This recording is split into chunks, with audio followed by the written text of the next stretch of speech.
வெற்றி, செழிப்பு, பெருக்கம் எனக்கு கிடைக்கல, எனக்கு வரல, எனக்கு நடக்கல அப்படி நினைக்காதீங்க. கண்டிப்பா உங்களுக்கு உண்டாயிருக்கு. அதுக்கான தடையெல்லாம் இயேசு என்ன பண்ணிட்டாரு? நீக்கிட்டாரு. இப்ப மனதுல, சிந்தனையில ஏதோ ஒண்ணு ராங்கா போயிட்டு இருக்குது, அதை மாத்துங்க. சிந்திச்சு சிந்திச்சு பேசி பேசி உங்க உலகத்தை உருவாக்குங்க. கடவுளை அப்படிதான் உங்களை கூப்பிட்டுருக்கிறாரு. எனக்கு இல்ல, நடக்கல, முடியல, இல்ல ஏதோ ஒரு வழி இருக்குமே, ஏதோ ஒரு பாதை இருக்குமே, ஏதோ ஒரு காரியம் இருக்குமேன்னு நோண்டிக்கிட்டே இருங்க, தேடிட்டே இருங்க. யாருக்கும் தெரியாது, உங்களுக்கு தெரிய ஆரம்பிக்கும். ஒரு மனுஷன் தேவன் வைத்திருக்கிற நல்வாழ்வை அறிந்து கொண்டு அந்த நல்வாழ்வுக்கென்று தன்னை அவன் அர்ப்பணிக்கும் பொழுது, அந்த நல்வாழ்வை ஏற்றுக்கொள்ளும் பொழுது, அந்த நல்வாழ்வை குறித்த சத்தியங்களை அவன் விளங்கி கொள்ளும் பொழுது அவன் அந்த நல்வாழ்வை அனுபவிக்க ஆரம்பிக்கிறான். ஆமென். உங்களுக்கு ஒரு நற்செய்தி நான் சொல்ல மாலையில விரும்புகிறேன். உங்க வாழ்க்கையின் எந்த தரித்திரமும் மாற்றப்பட முடியும். ஆமென். எல்லாம் சொல்லுங்க, தரித்திரன் செழிப்பான். சுவிசேஷம் என்ன? நீங்கள் செழிப்பீர்கள். நீங்கள் ஐஸ்வர்யவான்களாய் மாறுவதற்காகவே இயேசு தரித்திரராய் மாறினார்.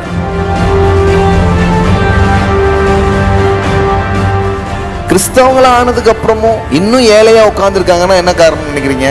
முன்னாடி தரித்திரம் இவங்களை பிடிச்சிருந்தது, இப்போ கிறிஸ்தவங்களான பிறகும் இவங்க தரித்திரா இருக்காங்கன்னு அர்த்தம்னா இவங்க தரித்திரத்தை பிடிச்சிருக்காங்க. ஆனா அவங்களுக்கு தெரியல அது எந்தெந்த விதத்துல பிடிச்சி வச்சிருக்கோன்னு தெரியல. இன்னைக்கு அதை கொஞ்சம் அடையாளம் காட்டி தரப்புறேன்.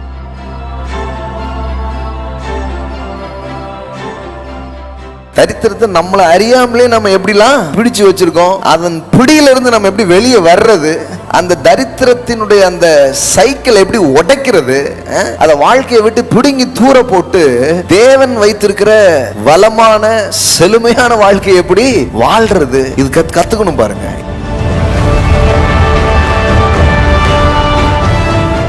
செல்வத்தை நோக்கி உங்க மனதை, உங்க வாழ்க்கைய நீங்க கொண்டு வரணும்னு நீங்க ஆசைப்பட்டீங்கன்னா உங்களுக்கு ஒரு ரகசியத்தை சொல்றேன் நான். இயேசு வந்து பேதுருட்ட சொன்னார் பாருங்க, பரலோக ராஜ்யத்தின் திறவுகோள்களை நான் உனக்கு கொடுக்கிறேன். இன்னைக்கு என்னதுன்னா சாவி கொத்து, செல்வ சாவி கொத்து.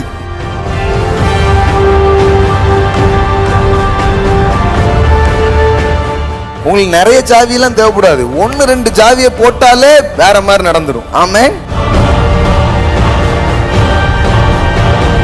எல்லாம் சொல்லுங்க, முன்னுரிமைப்படுத்துதல். இந்த முன்னுரிமை என்கிற ஒரு காரியம் ரொம்ப ரொம்ப முக்கியம் பாருங்க உங்க வாழ்க்கையில. அப்போ வாழ்க்கையினுடைய அந்த வெற்றி, வாழ்க்கையினுடைய அந்த சக்சஸ் வந்து எதன் பேஸ்ல உண்டாக ஆரம்பிக்குதுன்னா, முன்னுரிமைப்படுத்த வேண்டியதை முன்னுரிமைப்படுத்துவதில் தான் வெற்றி உண்டாக ஆரம்பிக்குது. நீங்கள் எதை முன்னுரிமைப்படுத்துகிறீர்களோ ஒரு நாள் அந்த விஷயத்துல நீங்க பிரகாசிப்பீங்க, ஒரு நாள் அந்த விஷயத்துல மிகப்பெரிய நபரா நீங்க மாறிடுவீங்க. செவ்வாய் மாலையில தொடர்ந்து தேவனுடைய வார்த்தையிலிருந்து வளமான வாழ்க்கையை பற்றி பார்க்குறோம்.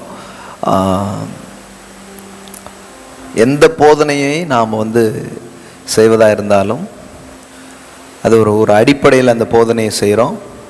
என்ன அடிப்படைனா, தேவன் தன்னுடைய ஜனங்களுடைய நல்வாழ்வை விரும்புகிற தேவனாக அவர் இருக்கிறார். ஆமென். கண்டிப்பாக விரும்புகிறார். நீங்கள் வாழணும்னு நினைக்கிற ஒரு தேவன். ஆமென். ஆமாம். கடவுள்லாம் வேற என்னமோ நினச்சிக்காதீங்க. கடவுளுக்கு உங்கள் வாழ்க்கையை பற்றி, உங்கள் வாழ்க்கையின் தேவைகளை குறித்து, நீங்கள் போயிட்டுருக்கிற பிரச்சனை குறித்தெல்லாம் அவருக்கு ஒரு அக்கறையும் இல்லை. நீ பரிசுத்தமாக இருக்கிறாயோ, பரலோகம் சேருகிறாயோ, இதுதான் கடவுள்னே நினச்சிக்கிறாங்க நிறைய பேருக்கு. பரலோகமும் முக்கியம், பரிசுத்தமும் முக்கியம். இதெல்லாம் முக்கியம் இல்லைன்னு ஒரு நாள் நாங்கள் சொன்னதே இல்லை.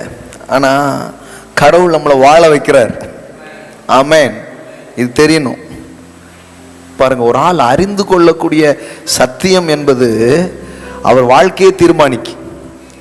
ஆண்டவர் என்ன வச்சிருக்கிறாரோ, சில சொல்லுவாங்க இல்லையா, ஆண்டவன் என்ன வச்சிருக்கானோ அதாங்க நடக்கும் அப்படிங்கிறாங்க. இது பார்த்தா ஒரு காயின்ல ஒரு பக்கம் மாதிரி தான், இது இன்னொரு பக்கம் இருக்கு. இப்போ ஆண்டவர் வச்சிருக்கிறது தான் நடக்குதுன்னா, அப்போ எல்லாருமே நேரம் எப்படி இருப்பாங்க? நல்லா தான் இருப்பாங்க. ஏன்னா நான் வேதத்தை படித்து புரிஞ்சுக்கிட்ட வரைக்கும் பார்த்தா கடவுள் எல்லாருக்கும் நல்லது தான் வச்சிருக்கிறார். ஆமே. யாருக்கும் கெட்டதை வைக்கவே இல்லை. யாருக்காவது கெட்டதை வச்சிருக்காரு அவரு? வைக்கவே இல்லை. அப்போ ஏன் எல்லாரும் அப்படி இருக்கிறது இல்லை அப்படின்னு சொன்னால், தேவன் வைத்திருந்தா அப்படியே எல்லாமே நடந்துறது இல்ல. ஒரு மனுஷன் தேவன் வைத்திருக்கிற நல்வாழ்வை அறிந்து கொண்டு அந்த நல்வாழ்வுக்கென்று தன்னை அவன் அர்ப்பணிக்கும் பொழுது, அந்த நல்வாழ்வை ஏற்றுக்கொள்ளும் பொழுது, அந்த நல்வாழ்வை குறித்த சத்தியங்களை அவன் விளங்கி கொள்ளும் பொழுது அவன் அந்த நல்வாழ்வை அனுபவிக்க ஆரம்பிக்கிறான். ஆமென். அதனாலதான் சுவிசேஷத்தை நாம் அறிவிக்கிறோம். ஏன்னா அறிவிச்சாதான் தெரியும். திடீர்னு ஒரு ஏரியாவில் தண்ணி இல்லைன்னா சொல்றாங்க பாருங்க, அங்கே பக்கத்தில் தண்ணி கிடைக்குதுன்னொடனே தண்ணி போய் என்ன பண்ணுறோம், வாங்குறோம். அப்போ அறிவிச்சாதான் எடுத்துக்கொள்ள முடியுது. இன்னும் 2 பேர் சொல்லுவாங்க, அப்படியா வந்ததே எனக்கு தெரியாத அப்படிம்பாங்க. அது மாதிரி தான் பாருங்க, தேவன் தன் குமாரனை அனுப்பி மனுஷனுக்கு என்ன வேணுமோ எல்லாத்தையும் அவர் செய்து முடித்திருக்கிறார். ஆமென். இப்போ நீங்க வளமாய் வாழ்வதற்கான சத்தியத்தை தெரிந்து கொள்ளும் போது வளமா வாழ ஆரம்பிப்பீங்க. நலமாய் வாழ்வதற்கான சத்தியத்தை தெரிஞ்சுக்கும் போது நலமா வாழ ஆரம்பிப்பீங்க. அன்பாய் வாழ்வதற்கான சத்தியங்களை தெரிஞ்சுக்கும் போது அன்பா வாழ ஆரம்பிப்பீங்க. அப்ப எல்லாமே தேவன் எல்லாருக்குமே எல்லாமே வச்சிருக்கிறாரு. நீங்க எந்த அளவுக்கு தெரிஞ்சுக்கிறீங்களோ அந்த அளவுக்கு அனுபவிக்க ஆரம்பிப்பீங்க. ஆமென். எல்லாம் சொல்லுங்க, அறிந்து கொள்ளும் அளவிற்கு அனுபவிக்க முடியும். இப்ப செழிப்பு யாருக்கு தான் வேண்டாம்? சுகம் யாருக்கு தான் வேண்டாம்? வேணும். ஆனா அதை பத்தி தெரிஞ்சுக்கிட்டாதான் அதை என்ன பண்ண முடியும், அனுபவிக்க முடியும். நான் சொல்றேன், பணம் இல்லாதது பிரச்சனையே கிடையாது. நமக்கு மனம் இல்லாம இருக்கு, அதான் பிரச்சனை. நமக்கு ஒரு நல்ல மனம்னா என்ன? கடவுளுடைய வார்த்தையை தேடுவோம், கர்த்தரை தேடுவோம், கர்த்தர் வச்சிருக்கிற பதில் என்னன்னு தெரிஞ்சுப்போன்னு ஒரு மனசு வந்துருச்சுனாலே பணம் தன்னால வர ஆரம்பிச்சிடும். ஆமென். பே பண்ணி தான் கத்துக்கணுங்கிறது இல்லை, இலவசமா கூட பெரிய வாய்ப்புகள் என்னன்னா வாய்ப்புகள் எப்பவுமே இருக்குது. எல்லா விதத்திலும் வாய்ப்பு இருக்கு. இப்போ அந்த கூட்டத்தில் கூட பாருங்களேன், சில பிஸ்னஸ் பண்ற பிள்ளைங்க இன்னும் கடை ஒன்றும் திறக்கலை, கஷ்டமா இருக்கு. அப்போ நீங்க இது இலவசமாவே என்ன பண்ணிக்கோங்க, அதெல்லாம் ஜாயின் பண்ணிக்கோங்கிற அளவுக்கு ஒரு கிரேஸ்ஃபுல்லாக தான் அதை என்ன பண்றாங்க, செய்யறாங்க. ஏன்னா நோக்கம் என்னன்னா, ஃப்ரீயா கொடுத்தாலும் சரி, பைசா வச்சாலும் சரி, நோக்கம் என்ன தெரியுமா? புத்தியிலிருந்து எப்படியாவது தரித்திரத்தை எடுத்துடணுங்கிறது தான். ஆமென். சில பேருக்கு பே வச்சாதான், ஓ பைசா கொடுக்கறதா, அப்ப அது நல்லதா இருக்கும், இப்படி ஒரு புத்தி இருக்கு மைண்ட்ல. இன்னொன்னு என்னன்னா, கொஞ்சம் ஸ்பெண்ட் பண்ண வச்சாதான் அதை வேல்யூ பண்றதுக்கு மக்களுக்கு தோணும். இப்படி ஒரு மென்டாலிட்டி இருக்குது பாருங்களேன். அப்போ அது செழிப்பை பத்தி கற்றுக் கொடுக்கும் போது அதையும் சேர்த்து கற்றுக் கொடுக்கணும். நம்ம ஊர்ல முக்காவாசி தரித்திரத்துல மக்கள் இருக்குது. காரணம் என்ன? பிரியா கிடைக்குமா, பிரியா. இந்த பிரியா பின்னாடியே போய் இலவச டிவி, இலவச மிக்சி, இலவச அது இதுன்னு இந்த ஃப்ரீலே மைண்டை செட் பண்ணி யாராவது தருவாங்களா, யாராவது கொடுப்பாங்களா, இப்படியே போயிடுச்சு. அப்போ அது வந்து ஒரு தரித்திரத்தை மக்கள் மைண்ட்ல செட் பண்றது. சில காரியங்கள் இலவசமா நம்ம கொடுக்கலாம், நல்லது தான். கல்வி, மருத்துவம், இந்த மாதிரிலாம் வந்து. ஆனால் வாழ்க்கையில் எல்லாமே ஃப்ரீயாக கிடைக்குன்னு ஒருத்தர் யோசிச்சுட்டு இருந்தால் எப்படி இருக்கும் பாருங்க. மக்கள் கஷ்டப்படும் பொழுது இயலாமல் இருக்கிறவங்களுக்கு உதவுறதுக்காக சிலதை நம்ம பண்ணுறது வேற.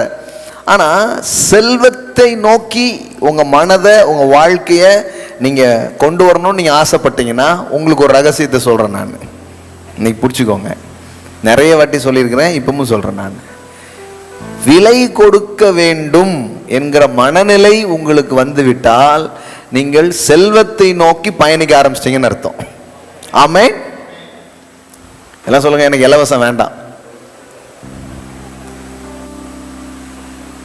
வெட்டி சேலை எதுக்குங்க? வேலை கொடுங்க. வேலை இருந்தா வேட்டி சேலை என்ன பண்ணிக்க போறீங்க? நீங்களே வாங்கிப்பீங்க. அப்போ மக்களுக்கு வந்து I want to spend something, நான் ஏதோ ஒன்று பண்ணணும், ஒன்று செய்யணும் அப்படிங்கிற ஒரு மனநிலையை வளர்க்காம மக்களை தரித்திரத்திலே என்ன பண்ணியிருக்கிறாங்க, உட்கார வச்சிருக்கிறாங்க. உங்களுக்கு ஒரு நற்செய்தி நான் சொல்ல மாலையில் விரும்புகிறேன். உங்க வாழ்க்கையின் எந்த தரித்திரமும் மாற்றப்பட முடியும். ஆமென். எல்லாம் சொல்லுங்க, தரித்திரன் செழிப்பான். சவுண்டா சொல்லுங்க பார்க்கலாம், நல்லா சொல்லுங்க. ஆமென். அதான் சுவிசேஷம். சுவிசேஷம் என்ன? நீங்கள் செழிப்பீர்கள். நீங்கள் ஐஸ்வர்யவான்களாய் மாறுவதற்காகவே இயேசு தரித்திரராய் மாறினார். உங்க கையில் என் கையில் இருக்கிற பைபிள்ல தான் அது இருக்கு. 2 கொரிந்தியர் 8:9 நாம் படிக்கிறோம். என்ன படிக்கிறோம்? உங்க தேவையை சந்திக்கும்படியா இல்ல. 2க்கு வித்தியாசம் இருக்குங்க. கடவுள் உன் தேவையை சந்திப்பார் அப்படி சொல்ல பைபிள் என்ன சொல்ற சுவிசேஷத்தை புரிஞ்சுக்கோங்க. என்ன போட்டிருக்குது? 2 கொரிந்தியர் 8:9 என்ன போட்டிருக்குது? அவர் ஐஸ்வர்யம் உள்ளவராயிருந்தும் நீங்கள் அவருடைய தரித்திரத்தினாலே உங்கள் தேவை சந்திக்கப்படும்படி அல்ல, ஐஸ்வர்யவான்கள் ஆகும்படி உங்கள் நிமித்தம் தரித்திரர் ஆனாரே. ஆமென். எல்லாம் சொல்லுங்க. நான் ஐஸ்வர்யவானாவது தேவனுடைய பரிபூர்ண சித்தம். இயேசு கல்வாரி சிலுவையில் எனது தரித்திரத்தை சுமந்து தீர்த்திருக்கிறார். ஆகையால் நான் ஏழை அல்ல, நான் ஐஸ்வர்யவான். ஆமென். அப்ப நீங்க அதாவது கடவுள் வந்து உங்க தேவையை சந்திப்பாரு அப்படிங்கிறது மட்டும் இல்ல, கடவுள் உங்களை செல்வந்தராக்குவார் பைபிள்ல இருக்கு. இயேசு கிறிஸ்துவினுடைய செயல் உங்களை என்னதான் மாத்துது? செல்வந்தர்களாக மாற்றுகிறது. ஆமென். அப்போ அதுக்கான வாய்ப்பு எப்பவுமே இருக்குங்க. அதுக்கான வாய்ப்பு எப்பவுமே இருக்குது. ஆனா நம்ம மக்களுக்கு இது பாருங்களேன், இதை வந்து புரிஞ்சுக்கணும். ஏழையாவே அதாவது கிறிஸ்தவங்களா ஆனதுக்கு அப்புறமும் இன்னும் ஏழையா உட்கார்ந்துருக்காங்கன்னா என்ன காரணம் நினைக்கிறீங்க? முன்னாடி தரித்திரம் இவங்களை பிடிச்சிருந்தது. இப்போ கிறிஸ்தவங்களான பிறகும் இவங்க தரித்திரம் இருக்காங்கன்னு அர்த்தம்னா இவங்க தரித்திரத்தை பிடிச்சிருக்காங்க. நான் உன்னை விட மாட்டேன் அப்படின்ட்டு. தரித்திரம் உங்களை பிடிச்சிருந்ததுல அதை போக்கிட்டார். ஆமென். உங்களை பிடிச்ச தரித்திரம் கல்வாரியிலே போயிட்டு ரத்தத்தாலே கழுவிட்டாரு. இப்போ தரித்திரத்தை மக்கள் பிடிச்சி வச்சிருக்கிறாங்க. ஆனா அவங்களுக்கு தெரியல அது எந்தெந்த விதத்துல பிடிச்சி வச்சிருக்கோன்னு தெரியல. இன்னைக்கு அதை கொஞ்சம் அடையாளம் காட்டி தரப்புறேன். தரித்திரத்தை நம்மளை அறியாமலே நம்ம எப்படிலாம் பிடிச்சு வச்சிருக்கோம், அதன் பிடியிலிருந்து நம்ம எப்படி வெளியே வர்றது, அந்த தரித்திரத்தினுடைய அந்த சைக்கிள் எப்படி உடைக்கிறது, அதை வாழ்க்கையை விட்டு பிடுங்கி தூர போட்டு தேவன் வைத்திருக்கிற வளமான செழுமையான வாழ்க்கையை எப்படி வாழ்றது, இது கத்துக்கணும் பாருங்க. இது கத்துக்கிட்டா நான் சொல்றேன், அவர்கள் கோத்திரத்திலே பலவீனமானவன் ஒருவனும் இல்லை, அவர்கள் கோத்திரத்திலே ஏழை ஒருவனும் இல்லை. இது நிறைவேறும். ஆமென். இப்ப என்னுடைய ஆசை என்ன? ஒருத்தர் கூட இங்க வியாதியா இருக்கக்கூடாது, ஒருத்தர் கூட ஏழையா இருக்கக்கூடாது. ஆமென். என்னங்க இதுக்காகவா சபை நடத்துறீங்க? ஆமா, மில்லினியர்ஸ் சர்ச். ஆமென். ஹல்லேலூயா. இப்பமே நம்ம சொல்றதுக்கு முன்னாடி பேர் வச்சுட்டாங்க. எங்க அங்கேயே போறீங்க, அது செழிப்பின் சபையாச்சு அப்படிங்காங்க. கரெக்ட் தான். நிச்சயமா தரித்திரத்தின் சபை கிடையாது. ஆமென். இப்ப பார்த்தாங்க பாருங்க, எத்தனையோ பேர் சொல்றாங்க, யாரு பெரிய பெரிய சர்ச்செல்லாம் இருக்கு, யாருமே ஒன்றும் செய்யல தம்பி, ஆனா உங்க சபை உங்க மக்கள் நண்பர்கள்லாம் சேர்ந்து 11 லட்சத்துக்கு உதவி பொருட்களை கொடுத்துருக்கீங்கன்னா அது உண்மையிலே அது பிரசங்கிக்கிற வார்த்தைக்கும் இதுக்கும் பெரிய ஒரு தொடர்பு இருக்குது அப்படிங்கிறாங்க. ஆமென். நம்ம என்ன பேசுறோமோ அதை அதை கடவுள் உறுதிப்படுத்துவார். ஆமென். ஆமா. இப்போ இன்னும் பெருசா யோசித்துலாம் கனவுகளோட தான் இருக்கிறோம். காசுகளோடு இருக்கிறோமோ இல்லையோ, கனவுகளோடு இருக்கிறோம். ஆமென். இப்போ சொல்றேன், உங்களுக்கு காசு வர்றதுக்கு முன்னாடி உங்களுக்கு கனவு வரணும். ஆமென். சொல்லட்டுமா? காசை விட ரொம்ப முக்கியம் கனவு. ஆமென். இன்னைக்கு நிறைய பேர்கிட்ட காசு இல்லைங்க. இல்ல நல்ல திட்டங்களும் நல்ல கனவுகளும் இல்லை, அதனாலதான் அவங்க வறுமையில உட்கார்ந்துருக்கிறாங்க. நானும் கேட்பேன், நான் என்ன பண்ண போறீங்க? பைசா இல்லை. என்ன பண்ண போறீங்க? அதாங்க பைசா இல்லை. திட்டமே இல்லை வாழ்க்கையில. ஒரு தெளிவான திட்டம், ஒரு தெளிவான கனவு இருந்ததுன்னு சொன்னா பணம் நீங்க பயன்படுத்துக்கிறதுக்கு உங்களை சுத்திலும் பணமா இருக்குதுங்க. ஆமா, பணம் எனக்கு யாராவது வேலை கொடுங்கள்னு காத்திருக்கு. நல்ல கனவுகள் இருக்கிற மனிதர்கள் இடத்துல அது வரும், அது இணைக்கப்படும், அது பிரயோஜனமான விதத்திலே பயன்படுத்தப்பட ஆரம்பிக்கும். ஆமென். செல்வத்தின் சில வழிகளை, செல்வத்தின் சில பாதைகளை நாம் கற்றுக்கொண்டால், நாம் புரிந்து கொண்டால், நாம் ஏழையா இருக்க வேண்டியதில்லை. நாம் ஏழ்மையிலிருந்து வெளியே வர்றது மட்டும் இல்ல, கடனற்ற வாழ்க்கையிலிருந்து வெளியே வர்றது மட்டும் இல்ல, ஒரு ஃபினான்ஷியல் ஃப்ரீடம் உள்ள ஒரு வாழ்க்கையை நாம் வாழ்வது சாத்தியமே. ஆமென். 3 மாசம் 4 மாசத்துக்கே தாக்கு முடிக்காத அளவிற்கு ஒரு லைஃபை தான் மக்களுக்கு என்ன பண்ணியிருக்கிறாங்க, கற்றுக் கொடுத்துருக்காங்க. இவங்களும் அதில் தான் வாழ்கிறாங்க. அது கடவுளுடைய சித்தமே கிடையாது. 7 வருஷம் பஞ்சத்தை கூட தாக்கு பிடிச்சிருக்கிறாங்க. ஆமென். வேதாகமத்தில் பாருங்களேன், கடவுள் ஆலோசனை கொடுத்து திட்டங்கள் கொடுத்தா 7 இயர்ஸ் நல்லா வாழ்றது. பஞ்சமா இருக்கு, 7 வருஷம் பஞ்சமா இருந்தாலும் இவங்க நல்லா இருந்திருக்கிறாங்க. எப்படி பாருங்களேன், அட்லீஸ்ட் இந்த அளவுக்கு பொருளாதாரமாக இருக்க வேண்டாமா? ஒரு வீட்டுக்கோ ஒரு நாட்டுக்கோ 7 இயர்ஸ். அதுவும் பாருங்களேன், கடவுள் நம்புற பிள்ளைகளுக்கு கடவுள் வந்து முதல்ல சொல்லிடுறாரு எல்லாத்தையுமே, இப்போ இதெல்லாம் இருக்கு பார்த்துக்கோ அப்படிங்கிறார் கரெக்டா. அப்படின்னு என்ன அர்த்தம்னா, பஞ்சத்துல நீ பார்ட்டிசிபேட் பண்ணுங்கிறது என் விருப்பமே இல்லை. ஆமென். இப்போ வரும்போது கூட ஒரு பேசேஜ் வேதத்திலிருந்து வாசிட்டு இருந்தேன், லைட்டாக காமிக்கிறேன் உங்களுக்கு சொல்கிறேன். செல்வத்தின் வழிகளை உங்களுக்கு சொல்கிறேன், கவனிச்சுட்டே வாங்க. 2 ராஜாக்கள் 8ஆம் அதிகாரம், 2 ராஜாக்கள் 8ஆம் அதிகாரம். இதை தனியாக எடுத்து நான் போதிச்சிருக்கிறேன். ஆனால் இப்போ எனக்கு ஒரு விஷயம் சொல்லணும்னு தோணுச்சு, அதை சொல்கிறேன். 8ஆம் அதிகாரம் 1வது வசனம் பாருங்க. எலிசா தான் உயிர்ப்பித்த பிள்ளையின் தாயாகிய ஸ்திரியை நோக்கி, நீ உன் வீட்டாரோடு கூட எழுந்து புறப்பட்டு போய் எங்கேயாகிலும் சஞ்சரி, கர்த்தர் பஞ்சத்தை வருவிப்பார், அது 7 வருஷம் தேசத்தில் இருக்கும் என்று சொல்லியிருந்தான். பாருங்க, அந்த ஸ்திரீ எழுந்து தேவனுடைய மனுஷன் சொன்ன வார்த்தையின்படி செய்து தன் வீட்டாரோடு கூட புறப்பட்டு பெலிஸ்தரின் தேசத்தில் போய் 7 வருஷம் சஞ்சரித்தாள். பாருங்க, 7 இயர்ஸ் பஞ்சம் இருக்கும் அப்படின்னு முன்னாடியே சொல்லப்பட்டு, இவ பிள்ளையும் அந்த பஞ்சத்தில் ஒரு முன் ஆலோசனைகள் அவர்களுக்கு கொடுக்கப்பட்டு அவர்கள் பாதுகாக்கப்படுகிறார்கள். ஆமென். நீங்க எங்கேயாவது பாருங்களேன், கடவுளுடைய பிள்ளைங்க பஞ்சத்தில் அடிபடுறது ஓகே அப்படிங்கிறதே இல்லை. முன் ஆலோசனை சொல்லப்பட்டு ஒரு ஊரில் போய் என்ன பண்ணுறாங்க, தங்கி இருக்கிறாங்க. தங்கி இருந்துட்டு இப்போ 7 இயர்ஸ் முடிஞ்சு திருப்பி என்ன பண்ணுறாங்க, வர்றாங்க.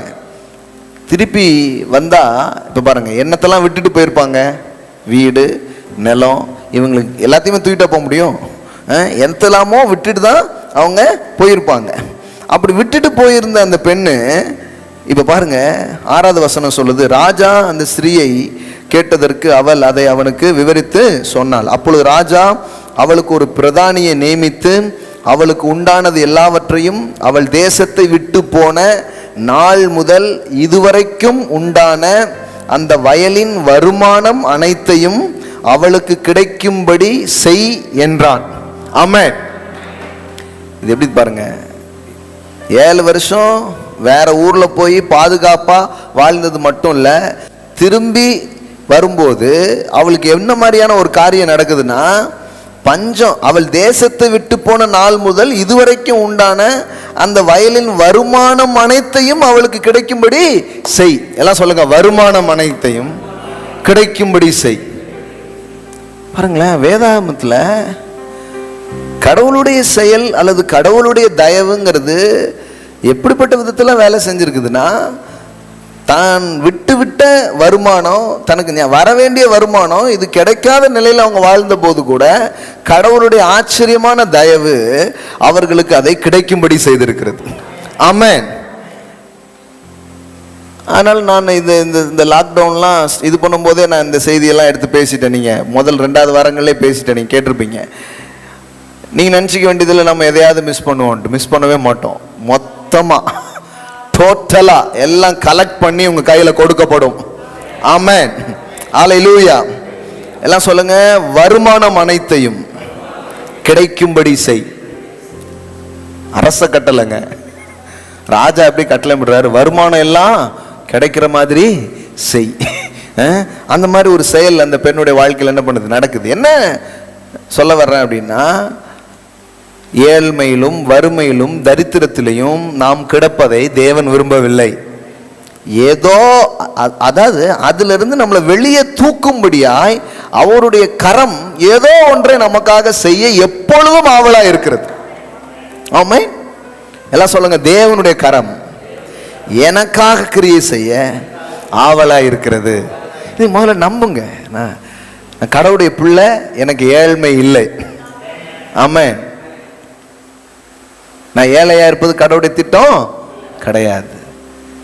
நான் தேவையிலையும் குறைவில் இருப்பது கடவுளுடைய திட்டம் கிடையாது. நான் கடன்ல இருப்பது கடவுளுடைய திட்டம் கிடையாது. அப்ப நான் அதுல இருந்து வெளியில வர கடவுளே எனக்கு உதவி செய்கிறார். ஆமென். தேவன் உதவி செய்கிறார்.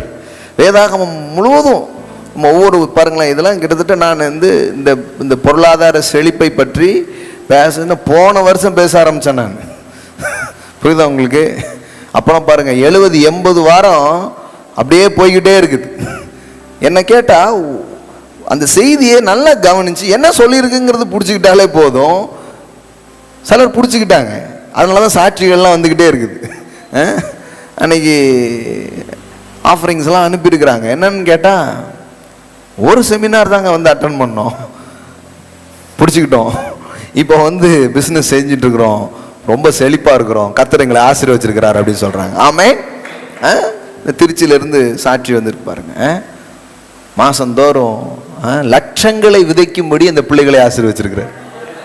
எப்பவுமே அது இல்லைங்க, எவ்ரி மந்த் லட்சங்களை அவங்க ஆஃபரிங்ஸா கொடுக்குற அளவுக்கு அவங்க பிசினஸை பிளஸ் பண்ணியிருக்கிறார். ஆமென்.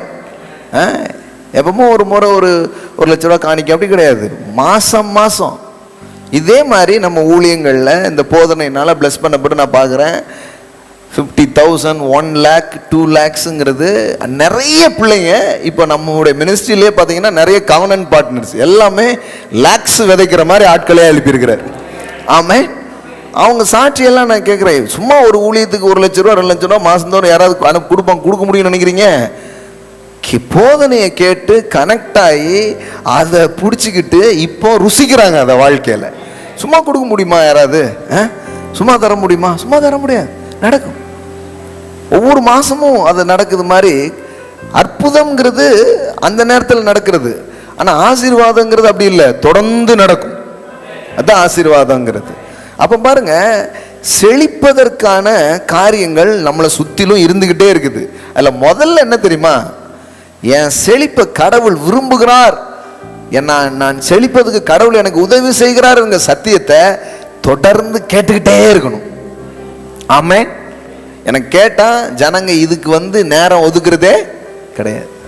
நான் பார்த்துருக்கிறேன். நான் என்னைக்கு இது என் காதுக்குள்ள அனுப்பணும், என் இருதயத்துக்குள்ள கொண்டு போகணும்னு ஒரு நடவடிக்கை நீங்க எடுக்கிறீங்களோ, அந்த நடவடிக்கை தான் உங்க வாழ்க்கையை உயர்த்த ஆரம்பிக்கும். ஆமென். ஆமா.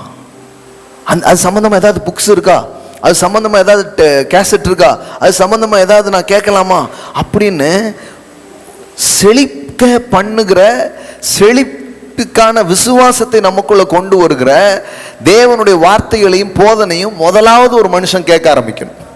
ஆமென். அது நடக்கணும் பாருங்களேன். அது நடந்தாதான் உள்ளுக்குள்ள ஒரு ஃபெய்த் உண்டாக ஆரம்பிக்கும். நான் செழிப்பேன், பஞ்ச நேரத்தில் நான் செழிப்பேன், கடவுள் எனக்கு வழிகளை திறப்பாரு. அந்த வசனம் எல்லாம் உங்களுக்குள்ள சம்பாஷிக்கும், அது உங்களுக்குள்ள பேசும். எல்லாரும் ஒண்ணுமே இல்லைன்னு சொல்லும் போது உங்களுக்குள்ள நீங்க கேட்ட அந்த வார்த்தை உள்ள போய் இல்ல இல்ல இல்ல நான் எல்லாரும் கிடையாது, நான் வேற. ஆமென். நான் 10ஓட 11 கிடைக்குது கிடையாது. நான் கடவுளுடைய பிள்ளை, நான் ஆபிரகாமின் சந்ததி, நான் ஆசீர்வதிக்கப்பட்டவன். அப்ப இந்த நேரத்துல எனக்கு வேற மாதிரி நடக்க ஆரம்பிக்கும். ஆமென். வித்தியாசமான பதில்களையும் பலன்களையும் நான் பார்ப்பேன். இப்படி ஒரு சிந்திக்கவும், இப்படி பேசவும், இப்படி அனுபவிக்கவும் உங்களுக்கு எங்கிருந்து தூண்டுதல் வரும்னு நினைக்கிறீங்க? நியூஸ் பேப்பர்ல இருந்தா, இல்ல சுத்திலும் இருக்கிற 4 பேர்கிட்ட இருந்தா வராது. அங்க இருக்கிறதையும் இறக்கிடுவாங்க. கடவுளுடைய வார்த்தையிலிருந்து தான் அது வர முடியும். ஆமென். அப்போ நீங்க கஷ்டப்படாதீங்க. நான் திரும்ப திரும்ப அதான் சொல்றேன், கஷ்டப்படாதீங்க. ஊழியம் செய்றீங்களா, நீங்க கஷ்டப்பட வேண்டியதே இல்லை. செழிப்பை தேவன் தருகிறார் என்று நம்புங்கள். ஆமென். வளத்தை தேவன் தருகிறார் என்று நம்புங்கள். ஆரோக்கியத்தையும் வாழ்வையும் அவர் அளிக்கிறார் என்று நம்புங்கள். ஆமென். கடவுள் தன்னை ஆதாரமாக வைத்துதான் செழிப்பை நமக்கு வாக்கு பண்ணியிருக்கிறார். கடவுள் வேற எதையும் ஆதாரமா வச்சு உங்களுக்கு செழிப்பை வாக்கு பண்ண இல்லை. நான் உன்னை ஆசீர்வதிப்பேன். அப்படின்னா என்ன? நீ ஆசீர்வாதமா இருக்க போறதுக்கு நான் தான் ஆதாரம். ஆமென். இதை நம்பு. நோ சேதாரம். ஆனா நம்ம இந்தியாவில் பிறந்துட்டோமோ? இந்தியா மாதிரி வளமான நாடு ஒரு நாடு கிடையாது, அது தெரிஞ்சுக்கோங்க. என்ன ஆமேன் கம்மியா இருக்குது? என்ன வருது, நான் அமெரிக்கா போகணும் திட்டமிட்டு இருக்கேன் அப்படின்றீங்களா? நீங்க வேணா நாள் பாருங்க, அமெரிக்கால இங்க வரப்போகுது, அந்த மாதிரி தேசம் இருக்க போகுது. ஆமேன். நாங்க அப்படிதான் நம்புறோம். ஆமென். சும்மா நம்ம சீப்பாவே யோசிக்க கூடாது. பாருங்களேன், நம்மளையும் நம்ம நாட்டையும் அப்படியே யோசிக்க கூடாது. நீங்க யோசித்து பாருங்க, சில எத்தனையோ நாட்டில இருந்து நம்ம இந்தியாவுக்கு படையெடுத்து இந்தியாவை ஆக்கிரமிச்சாங்கன்னா என்ன காரணம் நினைக்கிறீங்க? ஒண்ணுமில்லாத ஏழை நாடா இருந்ததுனாலயே வந்தாங்க. கொட்டி கிடந்துச்சு. கொட்டி கிடந்ததை கொள்ளை அடிக்கிறதுக்கு தான் கும்பல்லாம் என்ன பண்ணாங்க, வந்தாங்க. அதனால நம்ம நாடு வளமான நாடு தான். எல்லா நாட்டிலையும் வளம் இருக்குது, நான் இல்லைன்னு சொல்லலை. பாருங்களேன். அதனால ஒண்ணுமே கிடையாது, எதுவுமே இல்லை அப்படின்னு நினைச்சிட்டு இருக்காதீங்க.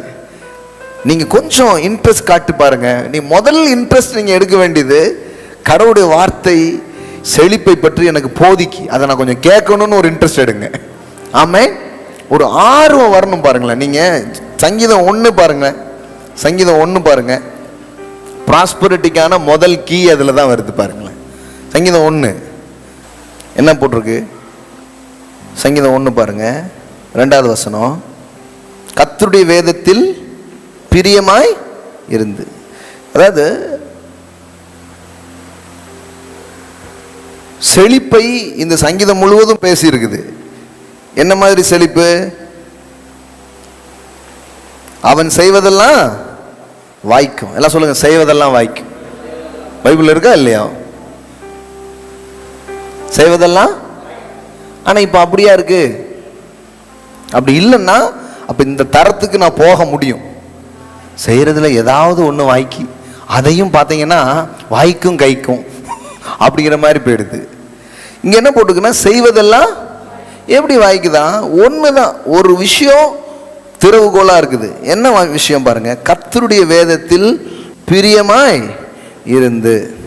அப்படின்னா என்ன அர்த்தம்னா, be a lovers of God's word. பிரியம். எல்லாம் சொல்லுங்க, பிரியம். கடமை கிடையாது. பைபிள் பிடிச்சியா, ஜெபம் பண்ணியா, அதை பத்தி பேசவே இல்லை நான். அது இந்த மத கடமையில் இருக்கிற கிறிஸ்தவர்கள் செய்கிற ஒரு காரியம். நான் பேசுறது பிரியம். ஆமென். எல்லாம் சொல்லுங்க, பிரியம். அப்படின்னா என்னன்னா, யார் வாராங்க யார் வரல, டைம் வேற எதுக்கு இருக்கோ இல்லையோ, இது அப்படின்னு ஒரு விஷயத்தின் மேல உங்களுக்கு பிரியம் வந்துட்டா அந்த விஷயத்துக்காக நேரம் கொடுப்பது சுலபம். கரெக்டா? கரெக்டா? எந்த விஷயத்துக்கு நேரம் கொடுக்க முடியலையோ அந்த விஷயத்தின் மேல என்ன ஆயிடுச்சு? பிரியம். வைஃப் ஏன் சண்டைக்கு வராங்கன்னு தெரியுதா? ஹலோ, டப்புன்னு இங்க போயிட்டீங்க. அதான் பெரிய ப்ராஸ்பரிட்டி. நீ நேசம் இருந்தால் அவங்க கேட்காங்க, நேசம் இல்லாமையா நான் உனக்காண்டி தானே போயிட்டு வரேன். போயிட்டு வர்றது முக்கியம் இல்லை, என் கூட உட்கார்றது ரொம்ப முக்கியம். நேசம் இருந்தா என்ன இருக்கும்? நேரம் இருக்கும். நேரம் இப்ப இல்லை. அப்பனா அவங்களுக்கு என்ன புரியுது? நேசம் இல்லை. ஐயோ, இது தெரியாம நான் ரொம்ப செலவு பண்ணி போட்டேன்னு அப்படிங்களா? வறுத்த கடலை ஒரு பாக்கெட் போதுங்க, அதோட சேர்ந்து கொஞ்ச நேரம் உட்கார்ந்து இருந்தாலே பெரிய ப்ராஸ்பரிட்டி வீட்டில் வந்துடும். ஆமென். என்ன எப்படி கனெக்ட் பண்றாங்கன்னா, அன்பு அல்லது நேசம்னு ஒரு விஷயம் இருக்குதுன்னா அதுக்கு நம்ம என்ன ஒதுக்குவோம்? நேரத்தை ஒதுக்குவோம். அன்பே இல்லைன்னா கூட நேரம் ஒதுக்கி நேசத்தை என்ன பண்ண முடியும்? வளர்க்க முடியும். ஆமென். அப்போ கடவுள் மேல எனக்கு பிரியம், கடவுளுடைய வார்த்தை மேல பிரியம் அப்படிம்பாங்க. அப்போ நான் கேட்பேன், நான் இன்னைக்கு என்ன பண்ணீங்க? இன்னைக்கு என்ன பண்ணேன்? ஏதாவது நீங்கள் உட்கார்ந்தீங்களா, கேட்டிங்களா, ஏதாவது படிச்சிங்களா, ஏதாவது இது சம்மந்தமாக நீங்கள் இது பண்ணீங்களான்னா இல்லையேம்மாங்க. அதாவது உங்கள் ப்ரையாரிட்டியில் அது வரலன்னா அது உங்கள் வாழ்க்கைக்குள்ளே வந்து எந்த வேலையும் செய்யவே முடியாது. அதனால தான் வெற்றி பெறுகிற மனிதர்கள் எல்லாருக்கிட்டையுமே சில பழக்க வழக்கங்கள் இருக்குது. அதனால தான் 8 habits of highly effective people அப்படின்ட்டுலாம் புக்கெலாம் போடுறாங்க. மார்க்கெட்டில் நிறைய விஷயங்கள்லாம் வருது. அதில் ஒன்று என்ன தெரியுமா? முன்னுரிமைப்படுத்த தெரியுதல். எல்லாம் சொல்லுங்கள், முன்னுரிமை. இதை வந்து இயேசு வந்து அப்பமே பெஸ்ட்டு. இயேசு வந்து அதை அப்படியே சொன்னார். எப்படி சொன்னார்னா, முதலாவது தேவனுடைய ராஜ்யத்தையும் அவருடைய நீதியையும் தேடுங்கள். ஆமென். முதலாவது seek ye first kingdom of God and his righteousness, and all things added unto you. அப்பொழுது இவைகள் எல்லாம் உங்களுக்கு கூட.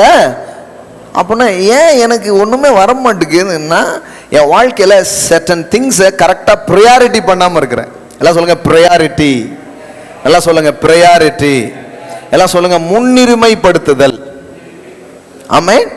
இந்த முன்னுரிமை என்கிற ஒரு காரியம் ரொம்ப ரொம்ப முக்கியம் பாருங்க உங்கள் வாழ்க்கையில். நமக்கு என்ன தெரியுமா? முக்கியமானதை ராத்திரி படுக்கும்போது யோசிப்போம், ஐயோ இதை செஞ்சுருக்கலாமோ அப்படின்ட்டு. சரி, நாளைக்கு பார்த்தீங்கன்னா எல்லா வேலையும் முடிச்சுட்டு எது முக்கியமானதோ அதை வந்து ஐயோ முக்கியமான இதை பண்ணாம விட்டோமே அப்படின்னு யோசிப்போம். அப்போ வாழ்க்கையினுடைய அந்த வெற்றி, வாழ்க்கையினுடைய அந்த சக்சஸ் வந்து எதன் பேஸில் உண்டாக ஆரம்பிக்குதுன்னா, முன்னுரிமைப்படுத்த வேண்டியதை முன்னுரிமைப்படுத்துவதில் தான் வெற்றி உண்டாக ஆரம்பிக்குது. ஆமென். அப்போ முன்னுரிமைகள் முதன்மைப்படுத்துவது. நீங்கள் வந்து பிஸ்னஸில் ஜெயிக்கிறவங்களா இருக்கலாம், ஸ்பிரிச்சுவலில் குரோ ஆகிறவங்களா இருக்கலாம், யாராக வேணாலும் பாருங்கள், அவங்க வாழ்க்கையில் சில விஷயத்துக்கு ப்ரையாரிட்டி இருக்கும். ஆமாங்க. நீங்கள் எதை முன்னுரிமைப்படுத்துகிறீர்களோ ஒரு நாள் அந்த விஷயத்தில் நீங்கள் பிரகாசிப்பீங்க. ஒரு நாள் அந்த விஷயத்தில் மிகப்பெரிய நபராக நீங்கள் மாறிடுவீங்க. கண்டிப்பாங்க. இப்போ ஜப வாழ்க்கைக்கு எனக்கு ஒரு முன்னுரிமை இருக்குது நீங்கள் சொன்னீங்கன்னா, கொஞ்ச நாளில் பார்த்தீங்கன்னா அந்த ப்ரேயர் லைஃப்பில் நீங்கள் பயங்கரமாகிடுவீங்க. ஆமென். கடவுளுடைய வார்த்தைக்கு முன்னுரிமை கொடுப்பதில் ஒரு ஹேபிட் உங்களுக்கு வந்ததுன்னா, அப்புறம் பார்த்தீங்கன்னா அந்த வார்த்தை உங்களுக்குள்ள எவ்வளோ வேலை செய்யறதுங்கிறது நீங்கள் பார்க்க ஆரம்பிச்சிடுவீங்க. ப்ரையாரிட்டி பண்ணுறது தான் நிறைய பேருக்குள்ள அது போயிடுது. முதன்மைப்படுத்துதல். அதாவது எல்லா காரியமும் இருக்கலாம், ஆனால் இது எனக்கு முக்கியம்னு சில காரியத்தை நம்ம முன்னுரிமைப்படுத்துகிற ஒரு விஷயம். இப்போ எக்ஸாம்பிள் காமிக்கிறேன் பாருங்களேன் உங்களுக்கு. அப்போஸ்தலர் ஒரு உதாரணம். அன்னைக்கு இருந்த ஆட்கள் இந்த ப்ரையாரிட்டி பண்ணுறதுல எவ்வளோ கவனமாக இருந்திருக்கிறாங்க பாருங்களேன். அப்போஸ்தலர் 6ஆம் அதிகாரம். சபை வந்து வளர்ந்து பெருகுது. பெரிய ஒரு வளர்ச்சி என்ன பண்ணுது, அடைஞ்சு கொண்டிருக்கிற ஒரு காலகட்டம். அப்போ சபையில் ஏழைகள் மற்ற உதவி தேவைப்படுற ஆட்கள் எல்லாம் விசாரிக்கணும், அவங்களுக்கு உதவிகள் செய்யணும்னு சில திட்டங்கள்லாம் என்ன பண்ணுறாங்க, போடுறாங்க. அப்படிப்பட்ட ஒரு நேரத்தில் சிலருக்கு சென்றடையுது, சிலருக்கு சென்றடைய மாட்டுக்கு. சில கம்ப்ளைண்ட்ஸ்லாம் என்ன பண்ணுது, உள்ளே வருது. டிஸ்ட்ரிபியூஷனில் கொஞ்சம் ப்ராப்ளம்ஸ்லாம் இருக்குது. இந்த மாதிரியான இதெல்லாம் அப்போஸ்தலர்களிடத்தில் இந்த கம்ப்ளைண்ட் என்ன பண்ணுறாங்க, கொண்டு வராங்க. சபையில் பாருங்கய்யா, நீங்கள் எல்லா வீட்டுக்கும் அரிசி பருப்பு கொடுத்தீங்க, எங்கள் வீட்டுக்கு வந்து சேரல அப்படின்னு ஒரு டிஸ்ட்ரிபியூஷன்ஸ் இதெல்லாம் என்ன பண்ணுது, நிறைய இதெல்லாம் வருது. அப்போ அதை எப்படி ஹேண்டில் பண்ணுறாங்க அப்படின்னு பாருங்கள். 6ஆம் அதிகாரம் 1. அந்நாட்களில் சீஷர்கள் பெருகின போது கிரேக்கரானவர்கள் தங்கள் விதவைகள் அன்றாட விசாரணையில் திட்டமாய் விசாரிக்கப்படவில்லை என்று எபிரேயருக்கு விரோதமாய் முறுமுறுத்தார்கள். என்ன பண்ணிட்டாங்க? எபிரேயருக்கு கொடுக்குறாங்க, யாருக்கு தரமாட்டுக்காங்க? கிரேக்கருக்கு கிடைக்க மாட்டுக்கு, கரெக்டாக இது சரியாக பண்ணலை அப்படின்னு ஒரு கம்ப்ளைண்ட்ஸ். அப்பொழுது பன்னிருவரும் சீசர் கூட்டத்தை வரவழைத்து சொல்கிறாங்க, நாங்கள் தேவ வசனத்தை போதியாமல் பந்தி விசாரணை செய்வது தகுதி அல்ல. அதாவது இந்த வேலை கண்டிப்பாக செய்யணும், அதுக்காக இப்போ போதிக்கிறேன்னா பிரசங்கம் பண்ணிட்டு ஜனங்களுக்கு ஜெப உதவிகள் செய்ய வேண்டிய ஆள் போயிட்டு நான் இன்னொரு வேலையை செய்கிறேன்னு முடியாது, போக முடியாது. ஏன்னா அது செய்கிறது ஒன்றும் தப்பு கிடையாது, ஆனால் ப்ரையாரிட்டி பண்ணுறாரு வேலையை. இப்போ அவங்க என்ன சொல்கிறாங்க பாருங்க, ஆதலால் சகோதரரே பரிசுத்த ஆவியும் ஞானமும் நிறைந்து நற்சாட்சி பெற்றிருக்கிற 7 பேரை உங்களில் தெரிந்து கொள்ளுங்கள், அவர்களை இந்த வேலைக்காக ஏற்படுத்துவோம். பாருங்க எவ்வளோ பெரிய லீடர்ஷிப்ஸ் லெசன்ஸ் இதில் இருக்குது பாருங்களேன். எல்லா வேலையும் போய் இவங்களே செஞ்சிடுறது. ஆளை கரெக்டாக என்ன பண்ணுறாங்க, அதுக்கு செட் பண்ணி வைக்கிறாங்க. செட் பண்ணி வச்சுட்டு இப்போ சொல்கிறாங்க, நாங்களோ, எல்லாம் சொல்லுங்க, நாங்களோ ப்ரையாரிட்டி பாருங்க, நாங்களோ ஜெபம் பண்ணுவதிலும் வேத வசனத்தை போதிக்கிற ஊழியத்திலும் இடைவிடாமல் தரித்திருப்போம் என்றார்கள். அதாவது ஒரு நெருக்கடியான நேரம் வந்த போது கூட தங்களுடைய ப்ரையாரிட்டியை மாற்றிக்காம தாங்கள் எதற்கு முன்னுரிமை கொடுக்க வேண்டும் என்பதை அப்போஸ்தலர்கள் அறிந்திருக்கிறார்கள். ஆமென், விளங்குதுங்களா? அதுவும் பெருக்கம் ஏற்படும் பொழுது முன்னுரிமை எதை முதலில் படுத்தினீர்களோ அதை மாற்றாமல் இருப்பது அவசியம். இது ரொம்ப முக்கியம் பாருங்களேன். சில பிஸ்னஸ் வளரும் போது அந்த வளர்கிற அந்த காலகட்டத்தில் சில காரியத்தை ரொம்ப முன்னுரிமைப்படுத்தியிருப்பாங்க, அதுதான் அந்த பிஸ்னஸே வளர்த்து கொண்டு வந்திருக்கும். ஆனால் வளர்ந்ததுக்கு அப்புறம் பார்த்தீங்கன்னா அதை விட்டுருவாங்க, அப்புறம் வேற மாதிரி ஆகிடும் பாருங்களேன். இவங்களுக்கே தெரியாது ஏன் அப்படி ஆச்சு அப்படின்ட்டு. அப்போ அப்போஸ்தலர்கள் நாங்கள் ஜெபம் பண்ணுவதிலும் வேத வசனத்தை தியானிப்பதிலும் நாங்கள் என்ன பண்ண விரும்புகிறோம், எங்களை முன்னுரிமைப்படுத்தி கொள்கிறோம், அதுக்கப்புறம் தான் மற்ற காரியங்கள்ங்கிறதுல அவங்க ரொம்ப தெளிவாக இருக்கிறாங்க. என்ன உங்களுக்கு காண்பிக்க விரும்புகிறேன் அப்படின்னு சொன்னால், வெற்றி பெறுகிற, செழிக்கிற, முன்னேறுகிற எல்லாருடைய வாழ்க்கையிலையும் ஒரு பழக்கம் இருக்குது, அதுக்கு பேர் ப்ரையாரிட்டி. எல்லாம் சொல்லுங்கள் ப்ரையாரிட்டி, எல்லாம் சொல்லுங்கள் ப்ரையாரிட்டி, முன்னுரிமை செய்தல். எதுக்கு நம்ம டைமுக்கு ஸ்பெண்ட் பண்ணணும், எதுக்கு நம்முடைய நேரத்தை கொண்டு போய் கொடுக்கணும், இல்லை எந்த காரியத்தில் நான் ஈடுபட வேண்டும் அப்படின்னு ஒரு ப்ரையாரிட்டி அவங்களுக்குள்ள இருக்குது. அந்த ப்ரையாரிட்டி வயசில், அதாவது இதை நான் கண்டிப்பாக செஞ்சாகணும், நேரம் இருந்தால் இதெல்லாம் நான் செய்வேன், இப்படி அவங்க என்ன பண்ணிக்கிறாங்க, பிரித்து வச்சுக்கிறாங்க. ஆனால் இந்த கண்டிப்பாக செய்ய வேண்டிய காரியத்தை எதற்காகவும் அவங்க காம்ப்ரமைஸ் பண்ணுறதே கிடையாது. அப்படி இருக்கிறதுனால தான் ஒரு காரியம் தொடர்ந்து வெற்றியும் பெருக்கமும் அங்கே உண்டாக ஆரம்பிக்கிறது. ஆமாம். அப்போ ரொம்ப முக்கியம் பாருங்களேன், சிலது ஆப்ஷனலாக இருக்கும், சிலது அப்படி கிடையாது, அது கண்டிப்பாக செய்யணும் அப்படிங்கிற மாதிரி இருக்கும். அப்போ இவங்க சொல்கிறாங்க, பந்தி விசாரிப்பு செய்கிறது ஒன்றும் தப்பு கிடையாது, ஆனால் அதுக்குன்னு ஆட்களை வச்சிடலாம். ஆனால் நாங்கள் இதில் இருக்க போகிறோம், ஜபத்துலேயும் தேவனுடைய வார்த்தையை தியானிக்கிறதுலையும் இருக்க போகிறோம். இல்லைன்னா ஞாயிற்றுக்கிழமை வந்துக்கிட்டு பந்தி விசாரிப்பு நடத்தின கதையை தான் சொல்ல வேண்டியிருக்கும். வேத வசனத்து ஒன்றும் வராது, எதுவும் அங்கே வெளியில் வராது. இதுதான் பாருங்கள், இந்த ப்ரையாரிட்டி பண்ணுறது தான் ரொம்ப முக்கியமான காரியம். அப்போ நான் சொல்கிறேன், செழிப்பு பெருக்கம் இதெல்லாம் கஷ்டமான ஒரு விஷயமே கிடையாது. அதற்கான காரியத்தை வேதாகமம் முழுவதும் நமக்கு என்ன பண்ணிகிட்டே இருக்குது, போதித்து கொண்டே இருக்கிறது. அதில் ரொம்ப முக்கியமானது என்ன, கடவுளுடைய வார்த்தையின் மேல் நமக்கு ஏற்படுகிற பிரியம், ஈடுபாடு செழிப்புக்கான திறவுகோலாக இருக்கிறது. ஆமாம். நீங்கள் இது ப்ரையாரிட்டி பண்ணி பாருங்க. செழிப்பை குறித்த வார்த்தைகளை நான் என்ன பண்ண போகிறேன், கேட்க போகிறேன், தொடர்ந்து நான் கேட்க போகிறேன், அதுக்கு நேரத்தை நான் ஒதுக்க போகிறேன். டெய்லி அதுக்கான ஒரு விசுவாசத்தை எனக்குள்ள தூண்டக்கூடிய இதை நான் கேட்க போகிறேன். அப்படிப்பட்ட சில வீடியோக்களை நான் பார்க்க போகிறேன், அப்படிப்பட்ட சில புத்தகங்களை நான் படிக்க போகிறேன், அப்படிப்பட்ட சில நான் சொல்கிறேன், உலகம் ஃபுல்லாக எங்கெல்லாம இருந்து பே பண்ணி படிச்சுட்டு இருப்பாங்க. இங்கே நம்ம ஆட்கள் ஒரு 4-5 பேர் பிரதர் மீட்டிங் நடக்கா அப்படின்னு போயிட்டே இருப்பாங்க. இப்போ நான் சொல்லுவேன், இங்க இருந்து உலகம் ஃபுல்லாக என்ன பண்ணிட்டு இருக்கிறோம், அனுப்பிச்சிட்டு இருக்கிறோம். இங்கே தான் இருக்காங்க. ஆனால் இதை கேட்டு பயனடையணுங்கிறது வரலன்னா அப்போ தரித்திரம் எங்கே இருக்கு? புத்தியில் தான் இருக்கு. தரித்திரம் எங்கே இருக்கு? புத்தியில் தான் இருக்கு. ஐயோ, இது எவ்வளோ பெரிய ஒரு வாய்ப்பு, இது எவ்வளோ பெரிய ஒரு ஆப்பர்ச்சுனிட்டி. ஒரு செவ்வாய்க்கிழமை கூட நான் இதை விடக்கூடாது. வேற அடுத்தால எப்போ வைக்கிறீங்க, விடக்கூடாது.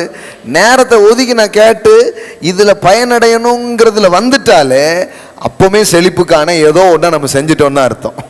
ஆமே, ரொம்ப முக்கியங்க, ரொம்ப முக்கியம். இதை நான் நிறைய நபர்கிட்ட இருந்து நான் கற்றுருக்கேன். ஊழியம் செய்யணுமே, காசு வேணுமே, ஊழியம் கனவு இருக்க செய்யறதுக்கு காசு வேணுமே நான் யோசிச்சே இருந்தேன். அப்புறம் தான் சில நல்ல ஆட்கள்கிட்ட இருந்து நான் என்ன படித்தேன்னா, அவங்க கற்றுக் கொடுத்த காரியம் என்னன்னா, காசுனா காசு வராதுப்பா, இந்த நல்ல வார்த்தைகளால் உன்னை நிரப்பி உன்னை நீ டெவலப் பண்ணனா காசு தன்னால வர ஆரம்பிச்சிடும். ஆமே. அடுத்து சொல்றேன் பாருங்க, செழிப்பு எப்படி வருது? உங்களை வளர்த்துக் கொள்வதில் தான் செழிப்பு வரும். எல்லாம் சொல்லுங்க, முன்னுரிமைப்படுத்துங்கள். எதை ரொம்ப ப்ரையாரிட்டி பண்ணுமோ அதை ப்ரையாரிட்டி பண்ணுங்க. அப்புறம் ஒவ்வொரு நாளும் உங்களை வளர்த்துக் கொள்றதுல கவனம் செலுத்த ஆரம்பிங்க. உங்களை டெவலப் பண்ணுங்க.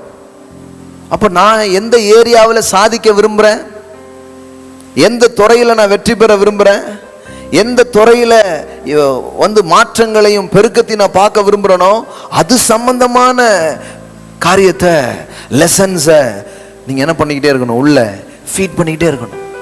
ஆமாம், அப்படி பண்ணலன்னு வைங்களேன், நம்ம அங்கேயே தான் உட்காந்துட்டே இருப்போம். நான் கவனிக்கிறேன், சில பேர்லாம் முன்னேறிக்கிட்டே இருக்காங்க. ஏன்னா அவங்க கிட்ட ஒரு பழக்கம், என்ன பழக்கம் தெரியுமா? தொடர்ந்து கற்றுக்கொள்கிற பழக்கம் இருக்கு. ஆமே. உங்களுக்கு சொல்லட்டுமா, பைபிள்ல வேலையை தேடு அப்படின்னு இல்லை பாருங்க,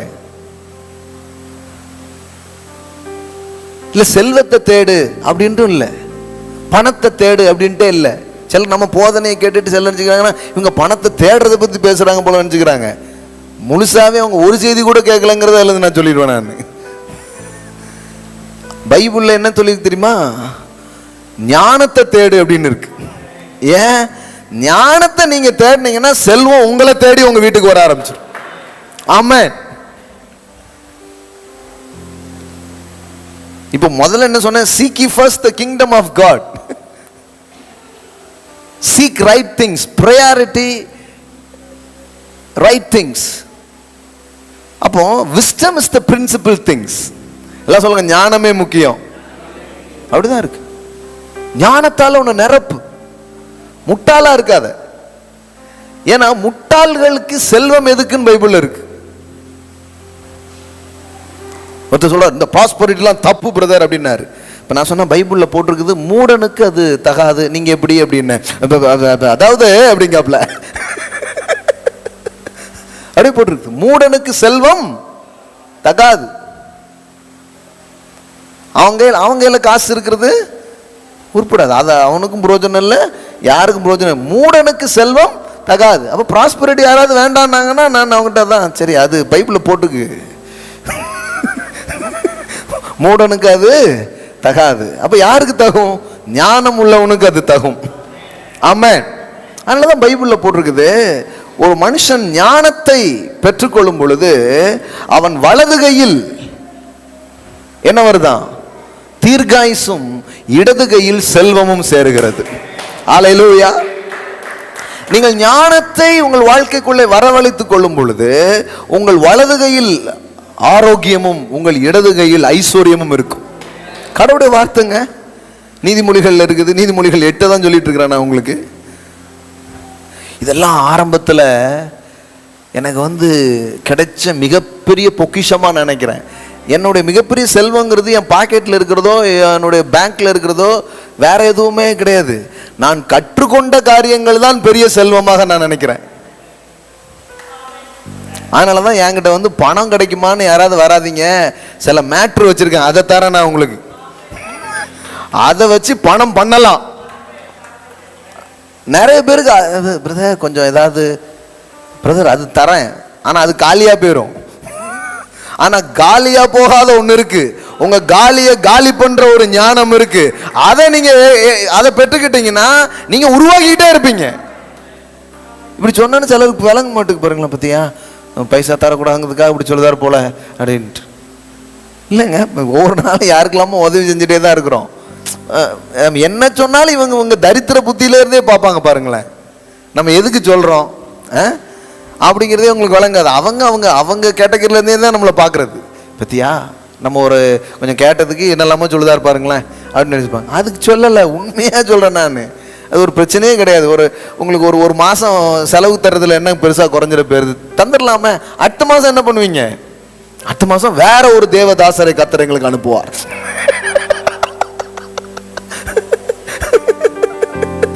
இப்படியே வண்டி ஓடிக்கிட்டு இருக்கு பாருங்களேன். ஐயோ, அது அப்படி இல்லைங்க. ஞானத்தை நீங்கள் கண்டடையும் பொழுது என்ன நடக்கும்? தீர்க்க ஆயுசும் இடது கையில செல்வம். ஆமென். பரவாயில்ல, இடது கையில இருந்தா என்ன, செல்வம் நல்லது தானே. நம்ம ஊர்ல வலது கையில தான் அதை வாங்குவாங்க. பைபிள்ல சொல்லிருக்குது இடது கையிலே தரேன்.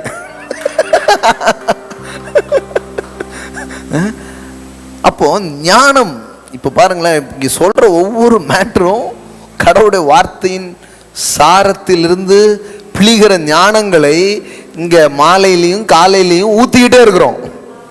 உங்களுக்கு நிறைய எல்லாம் தேவை கிடையாது. 2-3 அப்படியே ஸ்பார்க் ஆச்சுன்னா அவ்வளவுதான். திருநெல்வேலியே வேற மாதிரி ஆயிடுவீங்க, உலகத்திலேயே வேற லெவல்ல நீங்க செழிக்க ஆரம்பிச்சிருவீங்க. ஆமென். கவனத்தை வேற எங்கேயும் வைக்க கூடாது. கடவுள் என்ன சொல்லியிருக்கிறார், எது ஞானம் உள்ள வார்த்தைகள், இது தேடணும். அதனாலதான் நான் சொல்லியிருக்கிறேன், எத்தனையோ முறை சொல்லியிருக்கிறேன். என் கையில காசு கொஞ்சம் வந்தா போய் ஒரு நல்ல புக்கு வாங்குவேன். புக்கு வாங்குறத விட ரொம்ப முக்கியம் அதை உட்காந்து படிக்கிறது. சில நானும் நிறைய வாங்கியிருக்கேன் பிரதர் அப்படிங்க. எதுக்கு?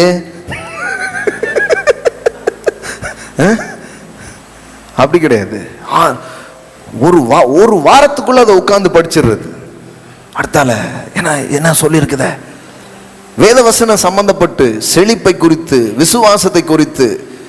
சில நேரம் யாராவது வச்சிருப்பாங்க, அந்த புக்கு வாங்க முடியலன்னா போய் ஜெராக்ஸ் எடுத்து அந்த புக்கை உட்கார்ந்து படிச்சுட்டு இருக்கிறது. வரும்போதே அறிவாளியாகவோ புத்திசாலியாகவோ தெரிஞ்சாலோ வரல. அறியாமை ஒரு பிரச்சனையே கிடையாது, ஆனால் அறிந்து கொள்ள விருப்பம் இல்லாமை தான் பிரச்சனை. எத்தனை பேருக்கு புரியுது? சொல்லுங்க, அறியாம பிரச்சனை கிடையாது, அறிந்து கொள்ளணும்னு ஒரு ஆர்வம் இல்லாம இருக்கு பாருங்க, அதான் தரித்திரம். என்னங்க இதுக்கும் தரித்திரத்துக்கு சம்பந்தம் இருக்கா? கண்டிப்பா இருக்கு, கண்டிப்பா இருக்கு. அதனாலதான் என் ஜனங்கள் அறியாமையினால் தான் சங்காரமாகிறார்கள். அப்ப அறியாமை தான் ஒருத்தர் ஏழ்மையா இருக்குது காரணமா இருக்குங்கிற. நான் அறிவை வளர்த்து கொண்டே பாருங்க, கர்த்தருடைய வார்த்தையினுடைய ஞானத்தையும் வெளிச்சத்தையும் பெற்றுட்டே வந்துட்டு பாருங்க, நீங்க ரொம்ப நாளா ஏழையா இருக்கவே முடியாது. ஏன்னா அது உங்க புத்தியை மாத்தும், உங்க எண்ணத்தை மாத்தும், உங்க சிந்தனையை மாத்தும். நான் கடவுளுடைய பிள்ளை, கடவுள் தான் அந்த உலகத்தை படைச்சிருக்கிறாரு, வெள்ளி பொண்ணெல்லாம் அவருடையது, படிப்பு கிடிப்பெல்லாம் ஒரு தடையே கிடையாது, கடவுள் என்ன ஆசீர்வதிச்சா நான் பெரிய ஆளா மாறுவேன். இப்படிப்பட்ட எண்ணம் உங்களுக்குள்ள ஓடிக்கிட்டே இருக்குங்க. ஆமா, நீ பாருங்க, எனக்கே எனக்கு ரொம்ப வியப்பா இருக்குதுங்க. ஒரு பேச்சு பேசிட்டு வந்தா 1 லட்சம் ரூபாய் தராங்க. 2 மணி நேரம் கூட இருக்காது கிளாஸ்.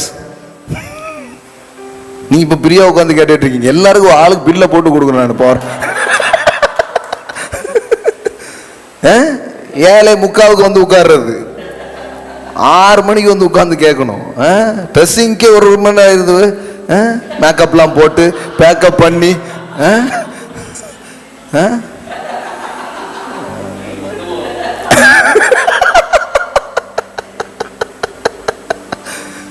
சர்ச்சு வாசல்ல வேற ஒரு teaching. See, you must value something. See, நம்ம இங்க வந்து நீ 6 மணிக்கு வந்தியோ இல்ல, இது வந்து உங்களுக்கு இருக்கிற ஆர்வத்தை அது காட்டுது, வேற ஒன்றும் கிடையாது. நான் அது வச்சே சொல்லிடுவேன், இது எதெல்லாம் எவ்வளவு சீக்கிரம் முன்னேறும், இதுக்கு இன்னும் எத்தனை வருஷம் ஆகும், நான் கண்டுபிடிச்சிடுவேன். ஏன்னா நீங்க வேல்யூ பண்ணாத எதுவும் உங்களுக்கு வேல்யூவா மாற போறது கிடையாது. டைம் ஒரு அரியது. இந்த நேரத்தில் எத்தனை பேர் இப்படி சர்வீஸ் அட்டன் பண்ண முடியும்னு நினைக்கிறீங்க? இங்க லாக்டவுன்ல ஸ்டாப் பண்ண நாள்னு ஒரு நாளே கிடையாது, எல்லா நாளும் நடந்துகிட்டு இருக்கு. அதுவே எம்மோட்டு பெரிய தயவுன்னு யோசித்து பாருங்களேன். சிலர் கேட்குறாங்க, இது நீங்கள் எந்த கண்ட்ரியில் இருக்கீங்க இல்லை எந்த நாடு அப்படிங்காங்க. தடையே இல்லாமல் சர்வீஸ் நடக்கு, இல்லை பழைய வீடியோ எதுவும் போடுறீங்களா அப்படின்னு. இல்லைங்க, அப்படியே லைவ்ல போட்டுக்கிட்டு இருக்கிறோம்.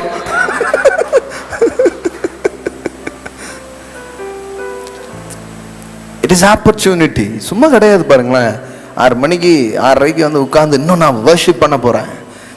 அதாவது எல்லாத்துலேயுமே நம்ம ஈடுபடுறோம், ஆனால் உண்மையிலேயே ஈடுபாடோடு ஈடுபடுகிறோமாங்கிறது தான் விஷயம்.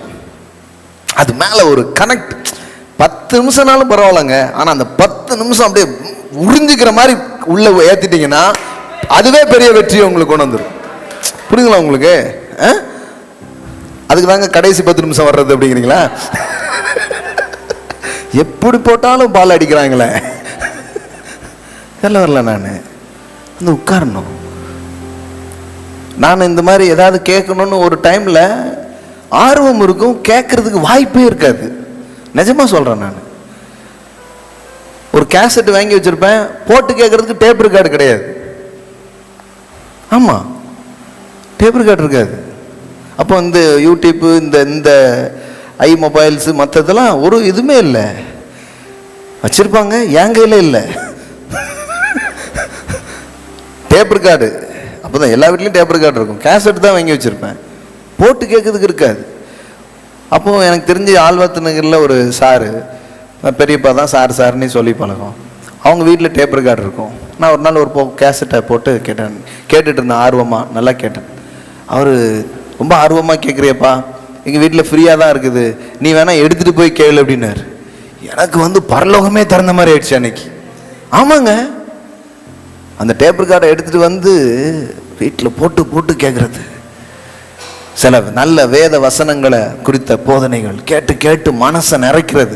இன்னைக்கு வாழ்க்கை வந்து வெறுமையாக இருக்குன்னா, நான் சொல்கிறேன், உங்கள் மனசு வெறுமையாக இருக்கு. உங்கள் மனசு மட்டும் இரவும் பகலும் இதை தியானிக்கிற மனுஷன் பாக்கியவான், அவன் செய்வது எல்லாம் வாய்க்கும். அவன் நீர்க்கால்கள் ஓரமாய் நடப்பட்டு தன் காலத்தில் தன் கனியை தருகிற இலையுதிராத மரத்தை போல் இருப்பான். அன்னைக்கு பாருங்க, ஒரு டேப்பு கிடையாது, ஒரு கேசட்டை போட்டு உட்காந்து கேட்டே இருக்கிறது. அப்போ குறிப்பெடுத்துக்கிறது, திருப்பி கேட்கறது, அது நஞ்சிரும். உங்களுக்கு அந்த அந்த இதே ஆயிரும். சில நேரம் ஒவ்வொரு சவுண்டு தான் போகும், அந்த அளவுக்கு கேட்கறது, அடுத்தால கேட்கறது ஒண்ணுமே கிடையாதுங்க, தர மட்டும்ங்க. ஆனா இந்த வார்த்தைகளால் நிரம்பினால் செழிப்பு நிச்சயங்கிறத என்னால 100க்கு எத்தனையோ முறைக்கு நான் உறுதியா சொல்ல முடியும், செழிப்பு கன்ஃபார்ம் அப்படின்ட்டு. ஆமே, இன்னைக்கு பார்க்குறேன், அன்னைக்கு ஆஃபீஸ் ரூம்லலாம் ஆட்கள் நின்றுட்டு இருக்கிறாங்க, பே பண்ணி. என்னடாங்க, அந்த பிரதர் பேசின இதை பென்ட்ரைவில் வாங்கிறதுக்காக பைசாவோட வந்திருக்கோம் அப்படி. புரியுதா உங்களுக்கு? சொன்னால் உங்களுக்கு ஷாக்காயிரும். ஒரு வருஷத்துக்கு சில லட்சங்கள் நம்முடைய போதனைகள் டேப்ஸே விற்கப்படுதுங்க. அவ்வளோ வந்து கடவுள் வந்து காரியங்களை செஞ்சிருக்கிறாரு. சும்மா இல்லை கிடைக்கலன்னா எனக்கு அந்த புலம்புற கேஸ் அதனால பிடிக்க மாட்டேன். கொஞ்சம் ஆறுதல் படுத்துவோம் சில நேரம். ஆனால் நீ புலம்பிகிட்டே இருந்தா இப்படி எல்லாருக்கும் பிரச்சனை இருந்திருக்குது, யாருக்கு தான் பிரச்சனை இல்லை. ஆனால் அந்த பிரச்சனையின் நடுவில் கூட நீங்கள் உட்கார்ந்து வார்த்தையை கேட்கறதுக்கு தயாரா இல்லைன்னா அதுதான் பெரிய தரித்திரங்கிறேன் நான். வேற எதுவும் தரித்திரம் கிடையாது. இந்த டைம்ல என்னென்ன இந்த டைம் இப்போ ரொம்ப டைம் கிடைச்சிருக்கு. நேரம் என்பது எவ்வளவு பெரிய வளம் தெரியுமா உங்களுக்கு? பணத்தை விட ரொம்ப பெருசுங்க நேரங்கிறது. ஆனா அந்த நேரத்தை நீங்க பிரயோகிக்கிற விதத்தை வச்சு சொல்லலாம், நீங்க ஐஸ்வர்யத்தை நோக்கி போறீங்களா தரித்திரத்தை நோக்கி போறீங்களான்ட்டு. ஆமா, அது ஒரு விதை போல கொடுக்கப்படுகிறது. உங்கள் சரீரத்தை ஆரோக்கியமாக்க, உங்கள் மனதை பலப்படுத்த, கடவுளோடு இருக்கிற உறவை வலுப்படுத்திக் கொள்ள, காரியங்களை கற்றுக்கொள்ள, எதிர்காலத்தை குறித்து திட்டமிட, இப்படி உங்க நேரத்தை நீங்க பயன்படுத்துறீங்களா? இப்படி பயன்படுத்தினீங்கன்னா இந்த 3 மாதமே முதலீடா மாறி இருக்கும். ஆமே, 3 மாசங்க அப்புறம் உங்களுக்கு வேற மாதிரி காரியங்கள் இருக்க ஆரம்பிச்சிடும். ஆமே, இதெல்லாம் இதுக்கெல்லாம் ஒரு வெளிப்பாடு, இது ஒரு வெளிச்சம் தான். இதுதான் ஞானம்ங்கிற நான். யாராவது எனக்கு தருவாங்களா? யாரும் தர வேண்டாம். கடவுள் தரதுக்கு தேடி ரெடியா இருக்கிறாரு. ஆமென். நான் என்ன அந்த ஃப்ரீக்வன்சியில் செட் பண்ணா போதும், அந்த அலைவரிசையில் என்னை கொண்டு போய் நான் கனெக்ட் பண்ணிக்கிட்டா போதும், செழிப்பு என்னை நோக்கி வந்துடும். ஆமென்.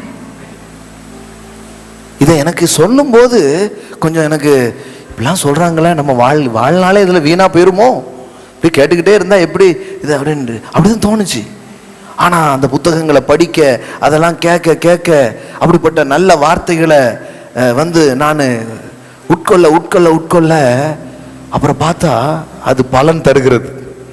ஆமென். சும்மா கிடையாது பாருங்க.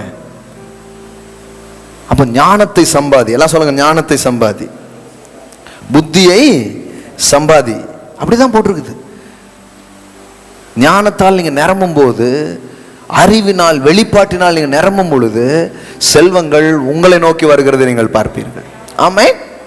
ஆமா, சும்மா முட்டாள்மா இருக்கக்கூடாது. கடவுளுடைய பிள்ளைங்க முட்டாள்தனத்தை வெறுக்கணும். ஆமென். அறிவிலியாக நாம் இருக்க கூடாது, கற்றுக்கொள்ளுகிறவர்களா இருக்க வேண்டும். ஆமென். நான் சொல்றேன், பைபிள் நீங்க பாத்தீங்கன்னா நீதிமொழிகளில் நிறைய வார்த்தைகள் என்ன தெரியுமா, இந்த இந்த ஏழை ஞானத்தை அசட்டை பண்ணுகிறான். ஏழையினுடைய ஒரு இது என்ன தெரியுமா, அவன் ஞானத்தை அசட்டை பண்றது அவன் பழக்கமா இருக்கு. புத்திமதியை அவன் எப்பவுமே என்ன பண்றான், தள்ளி விடுகிறான். நான் சொல்றேன், நீதிமொழிகள் தினமும் கொஞ்சம் ஒன்று எடுத்து வாசித்துப்பார். ஒரு பெரிய செல்வந்தர் ஒருத்தர் சொல்றார், எத்தனையோ கோடிகளுக்கு ஒரு அதிபதி. அவர் சொல்றாரு, இதுல தினமும் ஒன்று படிக்கிறேன், சில வருஷங்கள் அப்படி செய்ய ஆரம்பிச்சேன், நான் இன்னைக்கு இவ்வளவு செழிப்பா இருக்கிறதுக்கு காரணம் அப்படி செஞ்சதுதாங்கிறார். நம்ம எல்லாமே சித்தியும் ஒரு சும்மா ஏதோ மேலோட்டமா செய்யாதீங்க, அதை ஒரு ஈடுபாட்டோடு செஞ்சு பாருங்க. ஈடுபாடே ஒரு வெற்றி தாங்க. எத்தனை பேருக்கு இது புரியுது? எல்லாம் சொல்லுங்க, ஈடுபாடு. நான் என்னெல்லாமோ செய்யறேன், எனக்கு வெற்றியே வர மாட்டேக்கா. நான் சொல்றேன், அதை கொஞ்சம் ஈடுபாட்டோடு செஞ்சு பாருங்க. கடமைன்னு செய்யாம அதை கொஞ்சம் பிரியத்தோடு செஞ்சு பாருங்க. அது எதுவாக வேணாலும் இருக்கலாம், அதுல வெற்றி உங்களுக்கு வருவதை நீங்க பாப்பீங்க. ஆமே. கடவுள் சொல்ற கடவுளை தேடுறதா இருக்கலாம், நீங்க ஈடுபடுற எந்த காரியமா இருக்கலாம். வேதவசனம் சொல்லுது, உன் முழு இருதயத்தோடும், உன் முழு மனதோடும், உன் முழு ஆத்துமாவோடும், உன் முழு பலத்தோடும் அன்பு கூறுவாயாக. ஆமென். எல்லாம் சொல்லுங்க, முழு ஆத்துமாவோடு, முழு மனதோடு, முழு பலத்தோடு. அப்போ நீங்க ஒரு காரியம் செய்றீங்கன்னா அதை அப்படி பண்ணி பாருங்க, அந்த காரியத்தில் வெற்றி கன்ஃபார்மா வர ஆரம்பிக்கும்.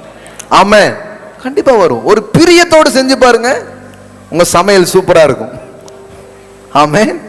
ஒரு பிரியத்தோட நீங்க இது பண்ணி பாருங்க, நீங்க உடை உடுத்துவதே நல்லாயிரும். சிலர் என்னத்தை போ, எதையா தூக்கி போடு போ, இப்படியே போகுது. அப்படி இல்லை, ஒரு ஆர்வமா உடுத்தி பாருங்க, பாட்டிமா மாதிரி. ஆமென். எவ்வளவு வயசு ஆனாலும் அழகு குறையாமலே இருக்கும். ஆமென். ஈடுபாடு. இதெல்லாமே பைபிள்ல இருக்கக்கூடிய வெற்றிக்கான, செழிப்புக்கான திறவுகோள்கள்ங்க. ஃபோக்கஸ்ட். எல்லாம் சொல்லுங்க, ஃபோக்கஸ்ட். நீ பாத்தீங்கன்னா தாவீது சொல்றான், ஒன்றை கேட்டேன் அதையே நாடுவேன். அது என்ன, எதை காட்டுது? ஒரு காரியத்தின் மேல ஃபோக்கஸா இருக்குது. இப்படி இப்படி இப்படி இப்படி இப்படி பார்த்துட்டே போறது கிடையாது. ஃபோக்கஸ். யாக்கோபு 1 சொல்றாரு, இருமனம் உள்ளவன் தன் வழிகளில் எல்லாம் நிலையற்றவன். அப்படி பண்ணாத, ஃபோக்கஸ் பண்ணு. உன்னை டார்கெட் பண்ணுங்க, உன்னை ஏம் பண்ணுங்க, அப்ப கண்டிப்பா அதை அடைவீங்கிறார். ஆமென். நான் தான் கேட்குறேன், நான் கூப்பிட்டு கேட்குறேன், எவ்வளோ பிள்ளைங்க என்ன திட்டம் வச்சுருக்கீங்க, என்ன பிளான், ஏதாவது ஃபோக்கஸ் இருக்கா? யாராவது தருவாங்களான்னு நான் ஃபோக்கஸ் பண்ணிக்கிட்டே இருக்கேன் அப்படிங்காங்க. அந்த ஃபோக்கஸ் தான் இருக்குதே தவிர புள்ளி இதுக்கு தான் ட்ரெயின் ஆகியிருக்கிறாங்க.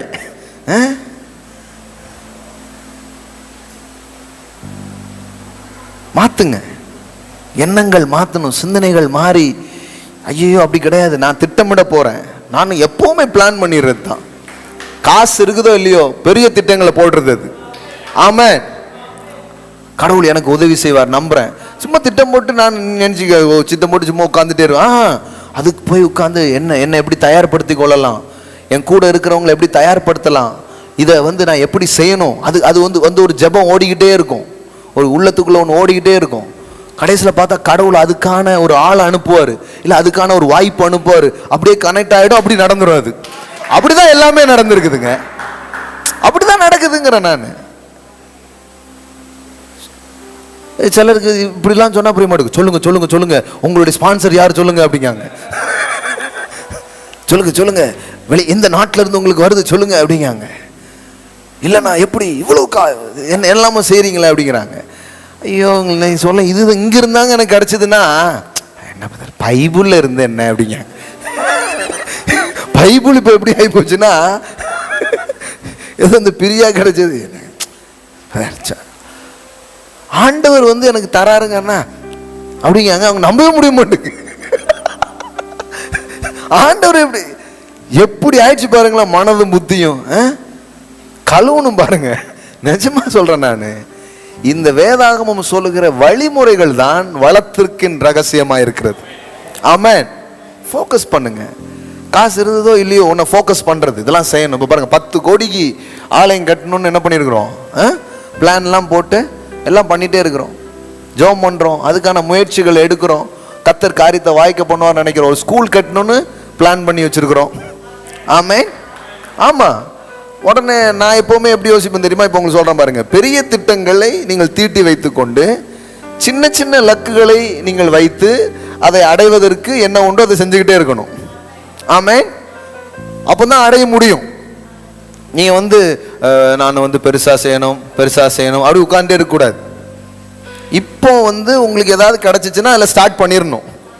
வேதவசனம் சொல்லுது, அற்பமான ஆரம்பத்தை உங்களில் யார் அசட்டை பண்ணலாம். புரியுதுங்களா உங்களுக்கு? பெரிய கனவு வச்சிருக்கிறது தான். அப்போ என்ன யோசித்தேன், சரி நம்ம ஸ்கூல் கட்டுறதுக்கு முன்னாடி ஒரு 100 குழந்தைங்களுக்கு டியூஷன் நடத்துவோமே, ஒரு 10 டீச்சரை வச்சு முதல்ல சம்பளம் கொடுக்க முடியுதான்னு பார்ப்போம். புரியுதுங்களா உங்களுக்கு? போன வருஷம் அதை பிளான் பண்ணி 100 பிள்ளைங்களை படிக்க வச்சு 10 டீச்சர்ஸுக்கும் கரெக்டாக எல்லா மாசமும் சம்பளம் கொடுத்து வெற்றிகரமாய் முடிக்க ஆண்டவர் உதவி செய்தார்.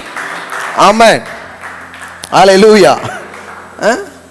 அது பாருங்க, வெறும் டியூஷன் நடத்துனது மட்டும் இல்லை, அதில் இப்போ ஸ்கூல் ஃபீஸ் கட்ட முடியாத பிள்ளைங்களுக்கெல்லாம் நம்மளே ஃபீஸையும் கட்டியிருக்கிறோம். ஆமென். அப்போ இப்படிதான் உங்க ஃபெய்த்தை கொஞ்சம் கொஞ்சமா டெவலப் பண்ணிட்டே வரணும். கடவுள் உதவி செய்வாருங்க. நீங்க நினைக்கிறீங்களா நீங்க மட்டும்தான் ஒர்க் பண்ணிட்டு இருக்கீங்க? இல்ல, பரலோகமே உங்களுக்காக ஒர்க் பண்ணுது. தூதர்கள் ஒர்க் பண்றாங்க, தேவ தூதர்கள் வேலை செஞ்சுட்டு இருக்கிறாங்க. அதனாலதான் காற்றையும் பார்க்க மாட்டேன், மழையும் பாய்க்க மாட்டேன், நீ வாய்க்கால வெட்டு நான் நிரப்புவேங்கிறார். ஆமென். சும்மா சோம்பேறித்தனத்திலையும் அறியாமையிலையும் நேரத்தை வீணடிச்சுட்டு உட்கார்ந்துக்கிட்டு எனக்கு செழிப்புன்னா அப்புறம் சலிப்பு தான் வரும், செழிப்பு வராது. ஆமா, ஐம் சாரி, சிலதெல்லாம் கொஞ்சம் சொல்லி கொடுத்துடணும். ஆமா, எவ்வளவு நாள் தான் தடவி கொடுக்க,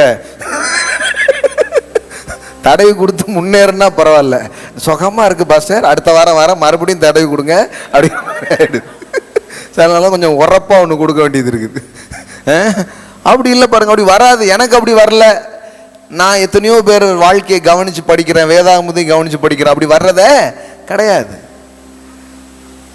நீங்க தொடர்ந்து தரித்திரா இருக்கீங்கன்னா, ஒண்ணு நீங்க அறியாமலே வாழ்றீங்க, உங்களை டெவலப் பண்ணிக்காமலே நீங்க இருக்கிறீங்க, உங்களுடைய மனதை மாத்திக்காமலே நீங்க வாழ்றீங்க, உங்க நேரத்தை நீங்க கரெக்டா பயன்படுத்த மாட்டேங்க,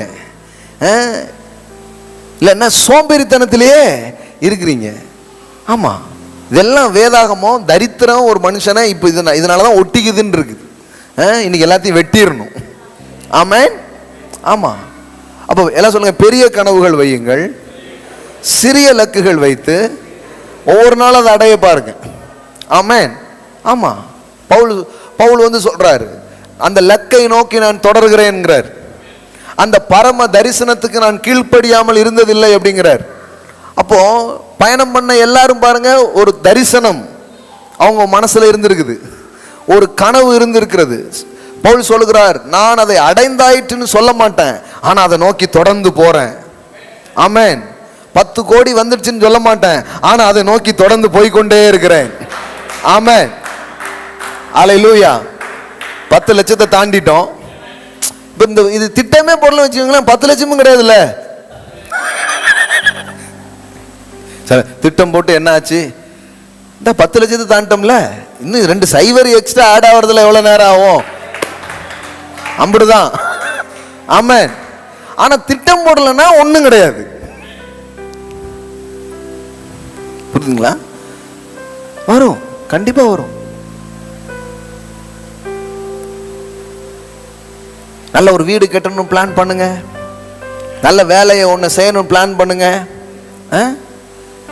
நான் என்ன சொல்றேன்னா, சிலர்கிட்ட நான் என்ன கவனிக்கிறேன்னா, வந்து பார்க்கறது ஏதாவது ஒரு சின்ன தடைகள் ஏதாவது இருக்கும் பாருங்களேன். பெரிய தடைகள்லாம் கிடையாது, சின்னதாக இருக்கும். வீட்டுக்கு போயிடுவோமா, அன்னைக்கு கிளம்பிடுறது. இந்த ஸ்கூலுக்கு சில நேரம் வந்துக்கிட்டே இருப்போம், பெல் அடிச்சிட்டாங்களா புட்டாங்களா, இன்னைக்கு வீட்டுக்கு போயிடுவோம். ஆமாம், அதில் ட்ரெயின் ஆகிருப்பாங்க. நான் என்ன சொல்லுவேன்னா, இந்த பூனை கூட கதவை கொஞ்சம் அப்படி தள்ளி பார்க்கும், பார்த்துருக்கீங்களா நீங்கள்? இந்த அளவுக்கு கூட ஒரு புஷ்ஷிங் தன்மை இருக்க மாட்டேங்குது நிறைய பேருக்குள்ள. அது எப்படி? கண்டிப்பாக இருக்கும். பார்ப்போம், கொஞ்சம் வெயிட் பண்ணுவோம், இல்லை அதை கொஞ்சம் தள்ளி பார்ப்போம். அப்படி பண்ணுறதே கிடையாது. நமக்கு என்னைக்கு திறந்திருந்தது, பூட்டி தானே, இன்னைக்கு போட்டாங்களா, அது எனக்கு கிளம்போதே தெரியுன்னு கிளம்பி போயிருது. அதனால தான் வேதவசனம் சொல்லுது, இந்த இந்த எக்ஸ்கியூஸ் பார்ட்டி இருக்குது பார்த்தீங்களா, அது எந்த நேரமும் முன்னேறவே முடியாது.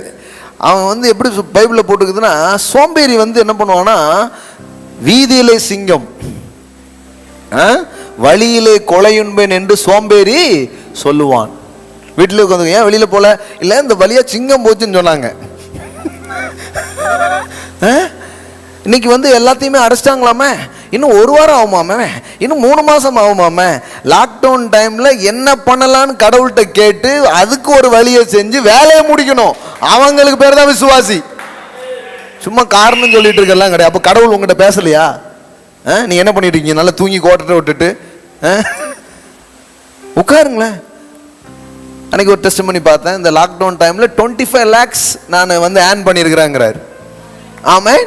ஆமா, அது சம்பந்தமான ப்ராடக்ட்ஸ் எல்லாம் இது பண்ணி அதுக்கு மொத்தமாக டீல் எடுத்து பண்ணி ஏதோ பண்ணி என்ன பண்ணிட்டாங்க, முன்னேறிட்டாங்க. நம்ம பிள்ளைகள் கூட செஞ்சிருக்கிறாங்க. நம்ம சங்கரங்கோயிலில் இருக்கிற பிள்ளைங்களாம் அதுக்கு அந்த மாதிரி ஆர்டர்ஸ் எல்லாம் எடுத்து அவங்க இது பண்ணி அந்த டைமில் ஆள் வரல, ஆஃபரிங் வந்துக்கிட்டே இருக்கு. பிரதர் நல்லா இருக்கீங்களா, சூப்பராக பிஸ்னஸ் போயிட்டு இருக்கு, ஆஃபரிங் அமைச்சிருக்கேன் பாஸ்டர் அப்படிங்காங்க. ஆமென். என்ன சொல்கிறேன்னா, இது வந்து சும்மா வந்து, அதாவது இப்போ சில நேரம் கஷ்டமாக இருக்குது, இப்படி ஆயிட்டு பிள்ளையா இப்படி ஆயிடுச்சு பிள்ளை அப்படின்னு வந்து சொல்லும்போது கொஞ்சம் கவலைப்படாதீங்க பிரதர். ஆனால் நீங்கள் அதில் ஒரு நாளும் குளிர் காஞ்சிடாதீங்க. இது எனக்கு கிடையாது, எனக்கு என்ன வச்சிருக்கிறாரு, நான் அதை பார்க்கணுமே அப்படின்னீங்கன்னா தான் நீங்கள் அடுத்த லெவலுக்கு போவீங்க. ஆமென். அதனால் பாருங்கள், நான் எப்போவுமே தடவணும் ஆறுதல் படுத்தணுங்கிறதே இல்லை. அது செய்யலாம், ஆனால் அது உங்களுடைய முன்னேற்றத்துக்கு காரணமாகவே இருக்காது. சில நேரம் என்ன பண்ணும், அப்படி கிடையாது. கழுகு தன் கூட்டை கலைத்து குஞ்சுகளின் மேல் அசைவாடுவது போல தள்ளி விட்டுட்டு வேடிக்கை பார்க்கணும். அப்பந்தான் சிலர் முன்னேறுவாங்க. புரியுதா புரியலையான்னு தெரியலையே.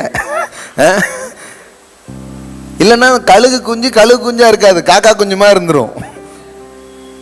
ஏன்னா இதுவே சோறை கொண்டு வந்து கொடுத்து இதுவே அதுக்கு எல்லாம் பண்ணி கூண்டுக்குள்ளே இருந்தது. கூண்டுக்குள்ளே இருக்கிற கழுகு என்ன பண்ணுமா, ஒரு குறிப்பிட்ட பிறகு அந்த கூட்டை கலைச்சி அதை ட்ரெயின் பண்ணுது, அதை பழக்க வைக்குது. அப்புறம் பார்த்தா அது என்ன ஆக ஆரம்பிக்குது, பெரிய சில பணக்காரங்கள்லாம் பாருங்க, கூப்பிட்டு எடுத்த உடனே பிள்ளைக்கு சேரில் உட்கார வச்சு எல்லாம் பார்த்துக்கோ அப்படி சொல்ல மாட்டான்.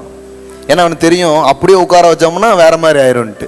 ஒரு குறிப்பிட்ட அமௌண்ட்டை கொடுத்து போய் எங்கேயாவது கற்றுட்டு வா அப்படின்னு அனுப்புகிறாங்க. இடையில கூட ஒரு ஒரு ஒரு இது படிச்சு, இந்த கேரளாவில் வந்து ஒரு பெரிய கோடீஸ்வருடைய பையன் ஹோட்டலில் வேலை பார்த்துக்கிட்டு அப்படிலாம் இது பண்ணிட்டு இருக்காங்க. கடைசியில் பார்த்தா அவர் பெரிய ஒரு பணக்காரோடைய பையனா, போய் வாழ்க்கைலாம் என்னன்னு படிச்சுட்டு வா, எப்படி காரியங்கள் நடக்குன்னு புரிஞ்சுட்டு வா, அதுக்கப்புறம் இந்த சேரில் உட்காரு அப்படின்னு இருக்காரு. யோசித்து பாருங்களேன். அப்போ கடவுள் நமக்கு தர்றதெல்லாம் ஒரு பெரிய மேட்டரே கிடையாது. நம்ம மனது நம்ம தயாராகலாம் வச்சுக்கோங்களேன், தந்தாலும் விட்டுருவோம். அதான் இப்போ பிரச்சனை, தந்தாலும் விட்டுருவோங்கிறேன். இப்போ 100 கோடி கொடுத்தா என்ன பண்ணுவீங்க? பிளானு, திட்டம், அதை எப்படி ஹேண்டில் பண்ணணுங்கிற இதெல்லாம் இருந்துன்னு வைங்களேன், நான் சொல்கிறேன் உங்களை நோக்கி வரும். ஆமே. இப்போ நான் பாருங்களேன், ஒரு 4 பேர் வச்சு சர்ச்சை ஆரம்பித்தோம். இந்த வருஷத்தில் இப்போ 3 சர்வீஸ் நடத்துகிறோம். 450லேருந்து 600 பேர் 3 சர்வீஸை சேர்த்தா என்ன பண்ணுறாங்க, ஒரு 600 பேர் ரெகுலராக என்ன பண்ணுறாங்க, வர்றாங்க. இப்போ எனக்கு ஒரு ட்ரீம் இருக்குது, 10,000 பேர் இருக்கிற மாதிரி ஒரு சபையை கட்டணும். அதுக்கு முன்னாடி அடுத்த ட்ரீமே நான் பார்த்துட்டேன், 1,00,000 பேர் இருக்கிற ஆடிட்டோரியம் கட்டணுன்ட்டு. இதெல்லாம் உள்ள என்ன பண்ணியாச்சு, போட்டு செட் பண்ணி பார்த்துட்டே இருக்கணும். இப்போ இதுக்கு நம்மளை தயார்படுத்திக்க நம்ம வளர வளர வளர அது எல்லாமே அப்படியே நிஜமாக வந்து மேனிஃபெஸ்ட் ஆக ஆரம்பிக்கும். ஆமே. நான் சொல்கிறேன், இப்படி தான் உங்கள் தொழிலை குறித்து நீங்கள் பார்க்கணும், உங்கள் எதிர்காலத்தை குறித்து பார்க்கணும், ஒவ்வொரு நாளும் பார்க்கணும், ஒவ்வொரு நாள் அதை பார்க்கணும். அடுத்த 2 வருஷத்தில் நான் இப்படி இருக்கணும், அடுத்த 3 இயர்ஸில் நான் இப்படி இருக்கணும், அடுத்த 5 இயர்ஸில் நான் இப்படி இருக்கணும். நான் சில நோட்லலாம் எழுதி அதெல்லாம் எத்தனையோ முறை நான் வச்சிருக்கிறேன், திரும்ப சில நேரம் நான் சொன்னதை நான் மறந்துட்டா கூட இந்த மாதிரி கூட்டத்தில் சொல்லிடுறேன்னா, பிரதர் அந்த ப்ராஜெக்ட் என்ன ஆகிட்டு இருக்கு அப்படின்றாங்க. அது ரொம்ப வசதியாக போச்சு எனக்கு.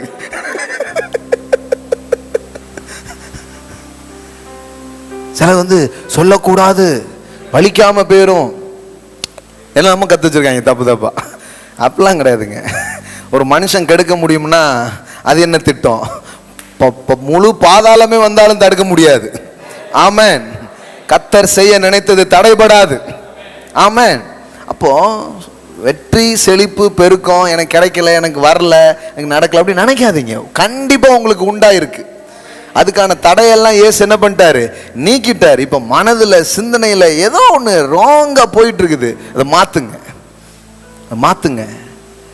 முதல் ப்ரையாரிட்டி பண்ண வேண்டியது என்ன பண்ணுங்க, கொஞ்சம் ப்ரையாரிட்டி பண்ண ஆரம்பிங்க. முன்னுரிமை கொடுத்து பாருங்க. எந்த ஒரு காரியத்தையும் முழு ஈடுபாட்டோடு செஞ்சு பாருங்க. அது ஒரு ஃபுல் ஹார்ட்டோட பண்ணுங்க. அதனாலதான் வேதவசனம் சொல்லுது, தன் வேலையில் ஜாக்கிரதையா இருக்கிறவனை நீ கண்டாயானால் அவன் நீசருக்கு முன்பாக நிற்காமல் அவன் ராஜாக்களுக்கு முன்பாக நிற்பான். ஆமென். உங்ககிட்ட சின்ன ஒரு பிசினஸ் பண்றவங்களுக்கு கூட ப்ராஃபிட் ஆகிற மாதிரி பண்ணி பாருங்க, நாளைக்கு பெரிய ப்ராஃபிட்ஸ் உங்களுக்கு வர ஆரம்பிக்கும். ஆமென். இவங்க அப்படி பண்றது கிடையாது. யாராவது சின்ன அப்படி அமுக்கிடுறது, அந்த ஆளை அவன் பாப்பா டே இந்த பக்கம் பேராதப்பா இப்படி பண்ணிடுறது, அப்படி கிடையாது. கற்றுக்கொள்ளுங்க அந்த வின் மெத்தட். அந்த பிசினஸ் கிளாஸ்ல தான் பேசினேன் நான். எப்படி நிரந்தரமான வெற்றிகள் உண்டாகும் என்றால், இன்னொருவருக்கு வெற்றி பெறுவதற்காக என்ன உண்டோ அதை நீங்கள் செய்து கொண்டே இருக்கும் பொழுதுதான் உங்களுடைய வெற்றி தொடர் வெற்றியாக இருக்க ஆரம்பிக்கும். நீங்க மட்டும் வெற்றி பெற்றுட்டு உங்க கூட ஜாயின் பண்றவங்களுக்கு எல்லாம் தோல்வின்னு வைங்களேன், அங்க எதுவுமே நடக்காது. அப்ப இது அனைத்தும் வேதாகமத்தினுடைய சாரங்களும் சத்தியங்களுமாக இருக்கிறது. ஆமென். இது பிடிச்சுக்கணும். நீங்க வேதத்தை திறந்து படிக்கும் போதெல்லாம் அதில் ஒவ்வொரு ஞானங்கள் உங்களுக்கு உண்டாகிறத நீங்க பார்ப்பீங்க. ஃபீட் பண்ணிட்டே வாங்க, நிரப்பிக்கிட்டே வாங்க. வெற்றி கதைகள் எல்லாம் படிங்க. வேதவசனம் சொல்லுது, நீங்கள் சுதந்திரித்துக் கொள்ளுகிறவர்களை பின்பற்றுங்கள். ஆமென். ஒவ்வொரு நாளும் எப்படி ஜெயிக்கிறாங்க, முன்னேறாங்க. வேதாகமத்திலிருந்தும் பாருங்க, பொது காரியங்கள்ல இருந்தும் பாருங்க. அப்படிப்பட்டதே பார்த்துட்டே வாங்க. கொரோனால இத்தனை பேர் செத்து போயிட்டானா, இவன் தூக்குல தொங்கிட்டானா, இவன் பாடியில இருந்து விழுந்துட்டானா, இவன் துப்பாக்கி வச்சு சுட்டுட்டானா, இப்ப இதே படிக்கிறது பாருங்க உட்காந்து. இதை உள்ள ஓட்டுனீங்கன்னா அப்புறம் என்ன ஓடும்? இந்த பிசினஸ் விழுந்து போச்சான், இங்க பொருளாதாரம் நலிஞ்சு போச்சான், இதே பார்க்காதீங்க. இதுக்கு நடுவில் கிழிச்சுக்கிட்டு சாதனை பண்றவங்க பண்ணிக்கிட்டே இருக்கிறாங்க. அவைகளில் ஒன்றை போலதான் நான் இருக்க போறேன். ஆமென். நான் சொல்றேன், திரும்ப சொல்றேன், இதை முதல்ல இதான் எனக்கு இதான் நீ நம்பி விசுவாசித்தீங்கன்னா கடவுள் உங்களுக்காக வேலை செய்வார். சர்ச்சை திறந்து மக்கள் 3 ஆராதனையிலும் வந்து ஊழியம் வளர்ந்ததை விட இந்த மூடி கிடக்கிற இந்த 3 மாதங்களும் வளர்ச்சி அதிகமாகவே இருக்கிறது அப்படின்னு உங்களுக்கு சொல்ல விரும்புறேன். புதிய ஆடியன்ஸை ரீச் பண்ணியிருக்கிறோம். நம்ம சப்ஸ்கிரைபர் கூடி இருக்கிறாங்க. நம்முடைய ஆலயத்திற்கும் எல்லாத்துக்குமானது பெருகி இருக்கு. ஆமென். அப்போ வந்து அது எவ்வளோ உண்மையாக இருக்குது, இது எவ்வளோ உண்மையாக இருக்குது. அப்போ இதை நான் நம்பலாம். ஆமென்.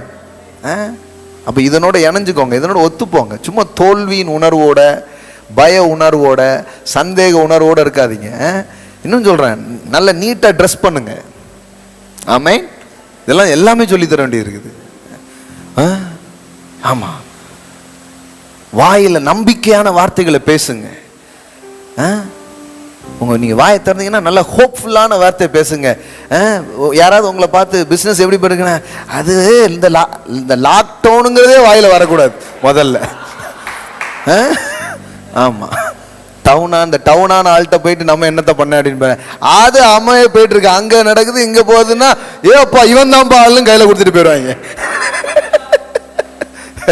அது இன்னும் 6 மாதத்துக்கு சரி நான் உன் பக்கமே வரலன்னு போயிடுவான். Don't speak. அப்போ ஒரு தோற்று போற ஆள் மாதிரி பேசாதீங்க.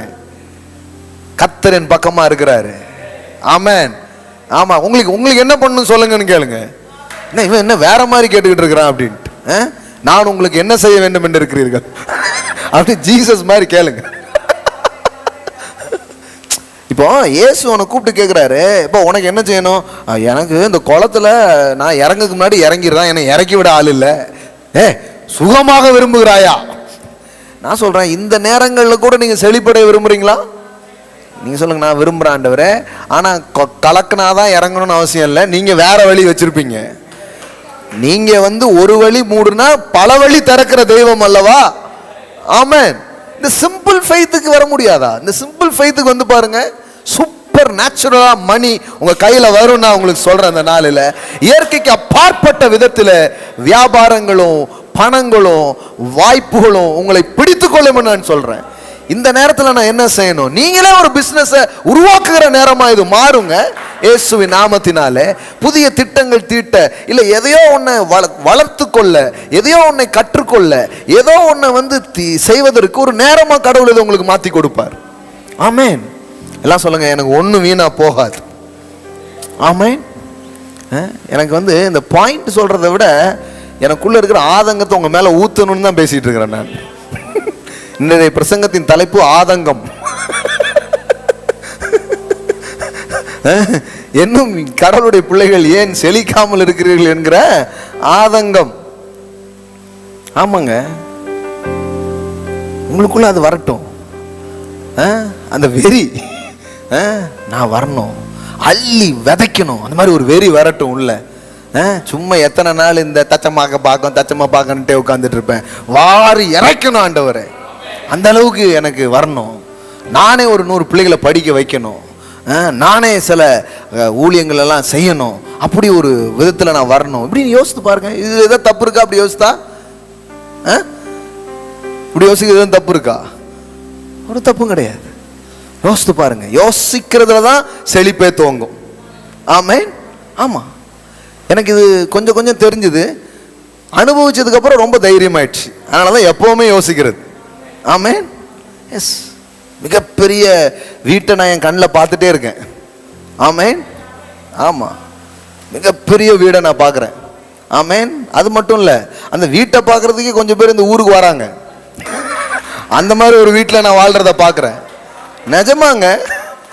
ஆமாம், மிகப்பெரிய ஆலயத்தை நான் பார்க்குறேன். அது வந்து நெல்லையின் அடையாளமாகவே இருக்கும் அது. ஆமாம். இப்போ இப்படி இப்படி சிந்திக்கிறதுக்கு எம்புட்டு கோடி செலவாயிருக்கு சொல்லுங்க.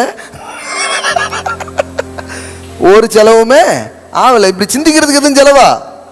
இப்போ இப்படி யோசிக்கிறதுக்கு ஏதாவது செலவு இருச்சா?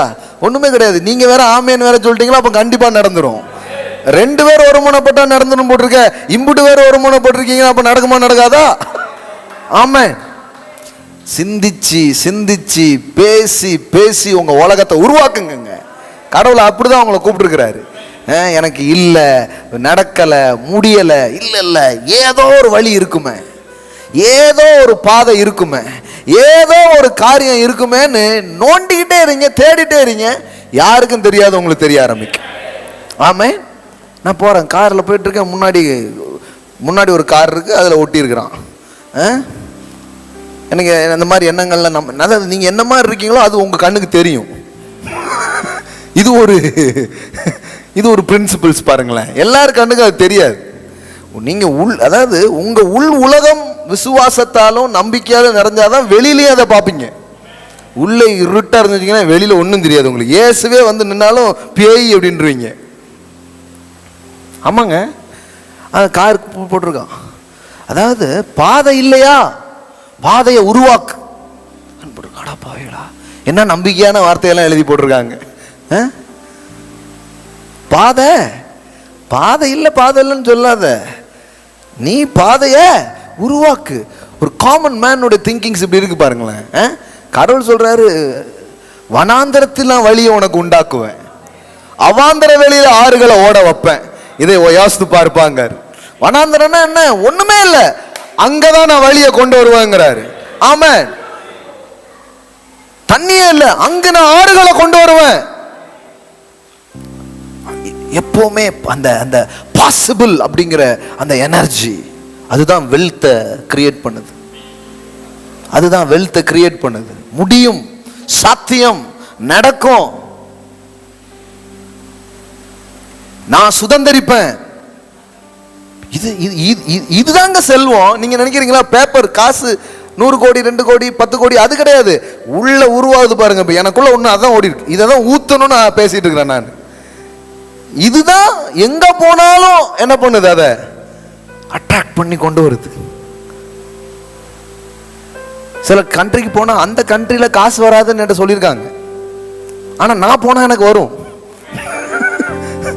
நான் போனா கிராமத்துக்குள்ள போனாலும் வரும். ஏன்னா நான் நம்புறேன் என் தேவனுடைய கிருபை எல்லா இடத்துலயும் இருக்கு.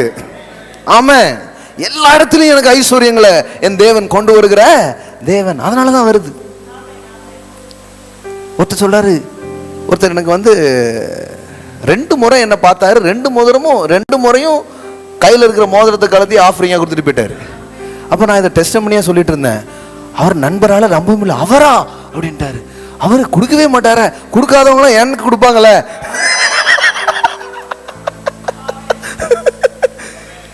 அவரால் இன்னும் நம்ப முடியல. 2 முறை கற்பாறையா இருந்தாலும் தண்ணி வரும். அது ஒரு அனாயிண்டிங், அது ஒரு கிரேஸ், அது ஒரு ஃபேவர். அது கடவுளுடைய வார்த்தை அப்படியே நம்பி நம்பி நம்பி உங்களுக்குள்ள அப்படியே ஃப்ளோ ஆகிற ஒரு மேட்ருங்க அது. ஆமா, இருந்து பாருங்க. இப்பவுமே சொல்லுங்க, எனக்கு இரவிலேயே ஒரு காரியம் நடக்கும், விடியும் போது ஒன்று எனக்காக நடக்கும், காலையில என்னவோ குட் நியூஸ்ல எனக்கு வரப்போகுது. ஆமென். பெரிய ஆர்டர்ஸ் எல்லாம் நான் பார்க்க போறேன். எனக்காக கடவுள் ஒன்றை கிரியேட் பண்ணுவார், எனக்காக ஒரு வழி அவர் திறப்பார், பாதையை உண்டாக்குவார், அற்புதத்தை நான் பார்ப்பேன். ஆமென். சம்பந்தமே இல்லாம போனா என் கையில வரும். ஆமென். தேவையே இல்லாம செலவுலாம் வரும்போது தேவையே இல்லாம வரக்கூடாதா? சில சொல்லுவாங்க தேவையில்லாத செலவு. தேவையில்லாம செலவு வந்து சாபம், தேவையே இல்லாத வரவு ஆசீர்வாதம். ஆமென். காரணம் காரியம் இல்லாமலே வரும். காரணம் காரியம் இல்லாம மட்டும் எவ்வளவு கஷ்டங்கள் வருது வாழ்க்கையில. காரண காரியமே இல்லாம வரும். கடவுளுடைய பிள்ளைங்கிறதுனால வரும். இப்படி திறந்து வைங்க உங்க மனதை, உங்க ஆவிய திறந்து வைங்க. இன்னொன்னு சொல்றேன் நான், கிவிங். இந்த கிவிங்கிறது என்ன தெரியுமா? இந்த பழக்கம் இல்லாம செழிப்பை பத்தி கற்பனையே பண்ணிடாதீங்க தயவு செய்து. ஏன்னா கொடுக்காத மனநிலை என்பது பயத்தின் மனநிலையாக இருக்கிறது. புரியுதுங்களா உங்களுக்கு? அது ஒரு பயம். அந்த பயம் உங்களுக்கு என்ன சொல்லி கொடுக்கணும்? உற்றாத வராது. அப்போ வராதுன்ட்டே வாழ்றதுனால தான் வரமாட்டுக்கு. அதே மாதிரி கொடுக்குறவங்களுக்கு நான் சொல்றேன், சும்மா என்னத்தையோ கொடுக்கணும் அப்படி கொடுக்காதீங்க. கொடுக்கும் போது ஒரு அறுவடையை கண்ணில் பாருங்க. ஒரு விவசாயி விதைச்சு அறுவடை வர்ற மாதிரி நான் கத்தருக்கென்று கத்தரை கனம் பண்ணி நான் கொடுக்க போறேன், இதெல்லாம் ஒரு ஹார்வெஸ்டா எனக்கு வரும். ஆமென். அப்படி பார்த்து கொடுங்க. உங்க கையில வந்ததா, சின்ன அறுவடை வருதா, முதல்ல அதை கத்தருக்கென்று கொடுக்குற ஒரு பழக்கத்துக்கு கொண்டு வா. ஹானர், எல்லாம் சொல்லுங்க ஹானரிங் காட். ஆமென். எல்லாமேங்க, எல்லாமே சாவி தான். எல்லாம் சொல்லுங்க எல்லா சாவியும் இருக்கு. இயேசு வந்து பேதுருட்ட சொன்னார் பாருங்க, பரலோக ராஜ்யத்தின் திறவுகோள்களை நான் உனக்கு கொடுக்கிறேன். எல்லாம் சொல்லுங்க திறவுகோள்கள். பஞ்ச் ஆஃப் கீஸ், சாவி கொத்த தராராம். ஆமென். இன்னைக்கு என்னதுன்னா சாவி கொத்து, செல்வ சாவி கொத்து. நீ பேசின ஒவ்வொரு மேட்ரும் ஆமென். ஆமா, கொத்து சாவி. ஆமென். உங்களுக்கு நிறைய சாவியெல்லாம் தேவைப்படாது, 1-2 சாவியை போட்டாலே வேற மாதிரி நடந்துடும். ஆமென். அடுத்த செவ்வாய்க்கிழமை இன்னும் நிறைய போடுவோம், இப்போ எழுந்து நிற்போம். ஆமென். சும்மா அப்படி ஒரு இந்த ஒரு அல்வா கடைக்கெல்லாம், ஏதாவது ஸ்வீட் கடைக்கெல்லாம் போனீங்கன்னா எல்லாத்துலையும் இப்படி கொஞ்சம் கொஞ்சம் இப்படி எடுத்து தருவாங்க, பார்த்துருக்கீங்களா? இப்போ நான் அதான் பண்ணேன்.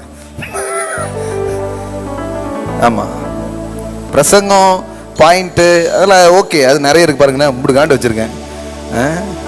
ஆனால் ஒரு பரந்த விதத்தில் பார்க்கணும். எல்லாமே இருக்குது. எல்லாம் சொல்லுங்க, எல்லாம் இருக்கு. எல்லாம் சொல்லுங்க, எனக்காகவே இருக்கு. நான் ஏழையாக இருக்க வேண்டியது கிடையாது, நான் கஷ்டப்பட வேண்டியது இல்லை, நான் வேலை இல்லாமல் இருக்க வேண்டியது கிடையாது. உங்களுக்குள்ள ஏதோ ஒன்று தடுக்கு. ஏன் நீங்கள் முதலாளி ஆகக்கூடாதா? நீங்கள் ஒரு தொழிலை உருவாக்க முடியாதா?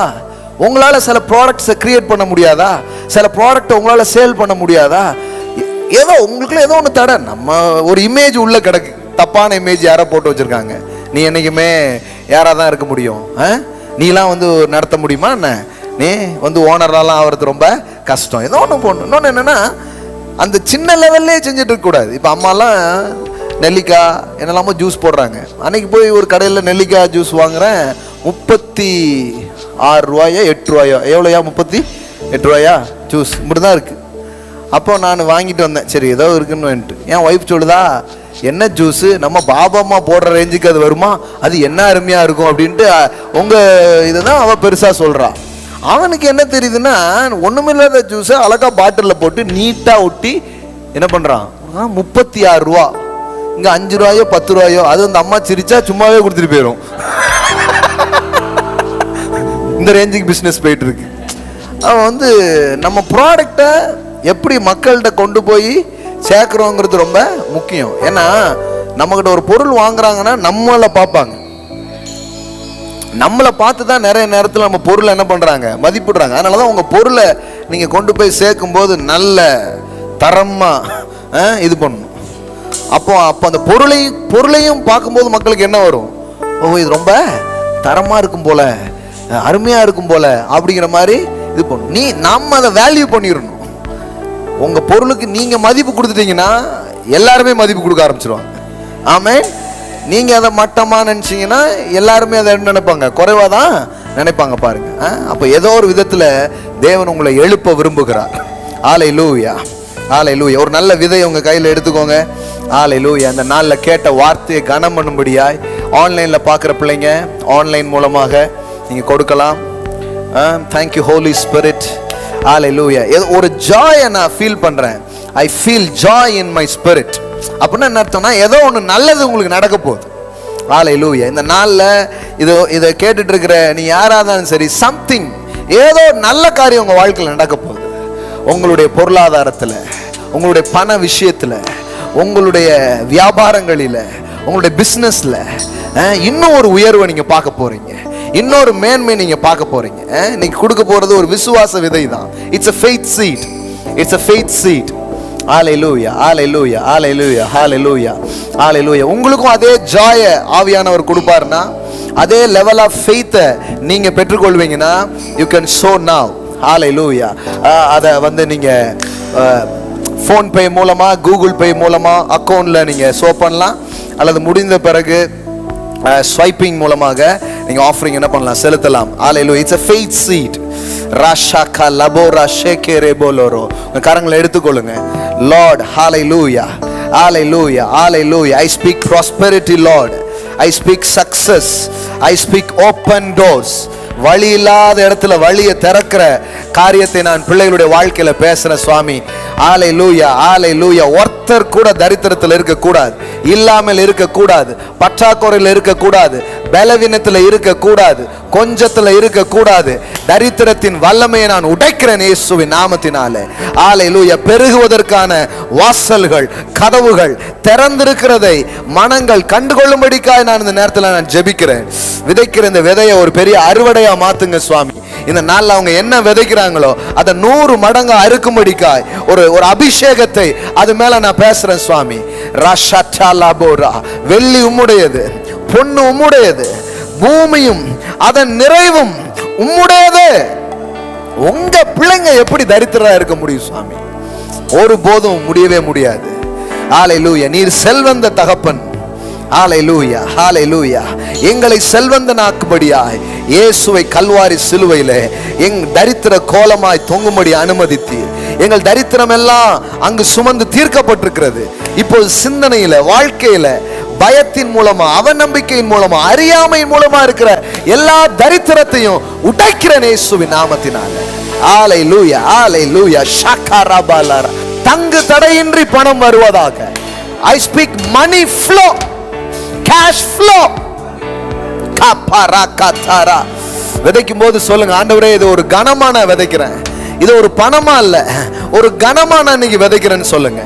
I honor that word, I honor that anointing, Lord.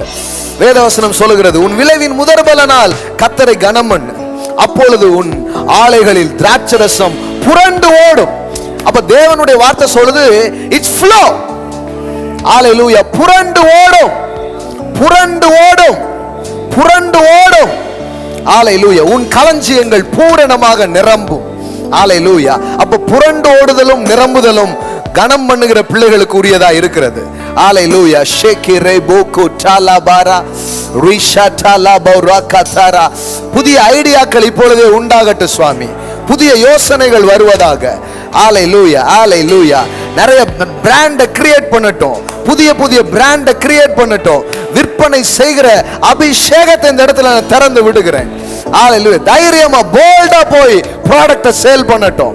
Hallelujah. I release the selling spirit. ரிஷிக்ரேமா காடா டா டா டா டா டா. பொருட்களை விற்கிறவனுடைய தலையில் ஆசீர்வாதம் தங்கும் என்று எழுதப்பட்டிருக்கிறது. அப்படி விற்கிற அபிஷேகத்தை நான் பேசுகிறேன். அது வீடோ நிலமோ எந்த ப்ராடக்டோ, இவங்க போய் பேசினா அந்த டீல் முடியட்டும். அப்படி பேசுகிற ஞானத்தை நான் பேசுகிறேன். அப்படிப்பட்ட கருத்தாய் ஞானமாய் பேசுகிற ஞானத்தின் ஆவியை இந்த இடத்துல நான் ரிலீஸ் பண்றேன் சுவாமி. ஹல்லேலூயா, ஹல்லேலூயா, ஹல்லேலூயா. யாராவது எனக்கு தருவாங்களா, எங்கேயாவது கிடைக்குமாங்கிற தரித்திரத்தின் புத்தி உடையட்டும் இயேசுவின் நாமத்தினாலே. I am a giver like my father. என் அப்பாவை போல நானும் கொடுக்கும்படியாய் வந்திருக்கிறேன். ஹல்லேலூயா. I am a giver, I am a giver. ஹல்லேலூயா, ஹல்லேலூயா. நான் விதைக்கிறவன் என்று உங்கள் அடையாளத்தை மாற்றிக்கொள்ளுங்கள். ஹல்லேலூயா. நான் விதைக்கிறவன். ஹல்லேலூயா, ஹல்லேலூயா. நான் நல்ல நல்ல காரியங்களை விதைக்கிறவன். நான் தேவனுடைய ராஜ்யத்திற்கு பிரயோஜனமானவன். ஓ, உங்களை பற்றிய அடையாளங்கள், சிந்தனைகள் எல்லாம் மாறட்டும் இந்த நாளில. ஆண்டவரே, இன்னைக்கு ஒரு நல்ல ஷிஃப்ட் நீங்க செய்றீங்க. ஹல்லேலூயா. ரஷேகேமா காடா டா டா டா டா. இன்னைக்கு சில உதயங்கள் நடக்கிறது, சில உதயங்கள் நடக்கிறது, சில ஆரம்பங்கள் நடக்கிறது. உங்கள் ஆவியில ஒரு உத்வேகத்தை ஆவியானவர் கொண்டு வந்து வைக்கிறார். ஒரு எந்துவாசிசத்தை கொண்டு வந்து அவர் வைக்கிறார். ஒரு அனலை கொண்டு போடுகிறார். ஒரு அக்கினியை கொண்டு போடுகிறார். ஒரு ஃபயர் உங்களுக்கு உண்டாகிறது. ஒருவேளை வியாபாரத்தை குறித்து, தொழிலை குறித்து உங்களுக்கு இருக்கிற சோர்வுகளை தேவனுடைய ஆவியானவர் பிடுங்கி வெளியில போடுகிறார். ஹல்லேலூயா. எல்லா சோர்வுகள் விலகட்டும் இயேசுவின் நாமத்தினாலே. உபாகம் 8:18 படியாய் ஐஸ்வரியத்தை சம்பாதிப்பதற்கான பலனை நான் பேசுகிறேன், பலனை நான் பேசுகிறேன். I speak the strength of God. I will give you the power to get wealth in Jesus name. I release that anointing, Lord. I release that anointing, Lord.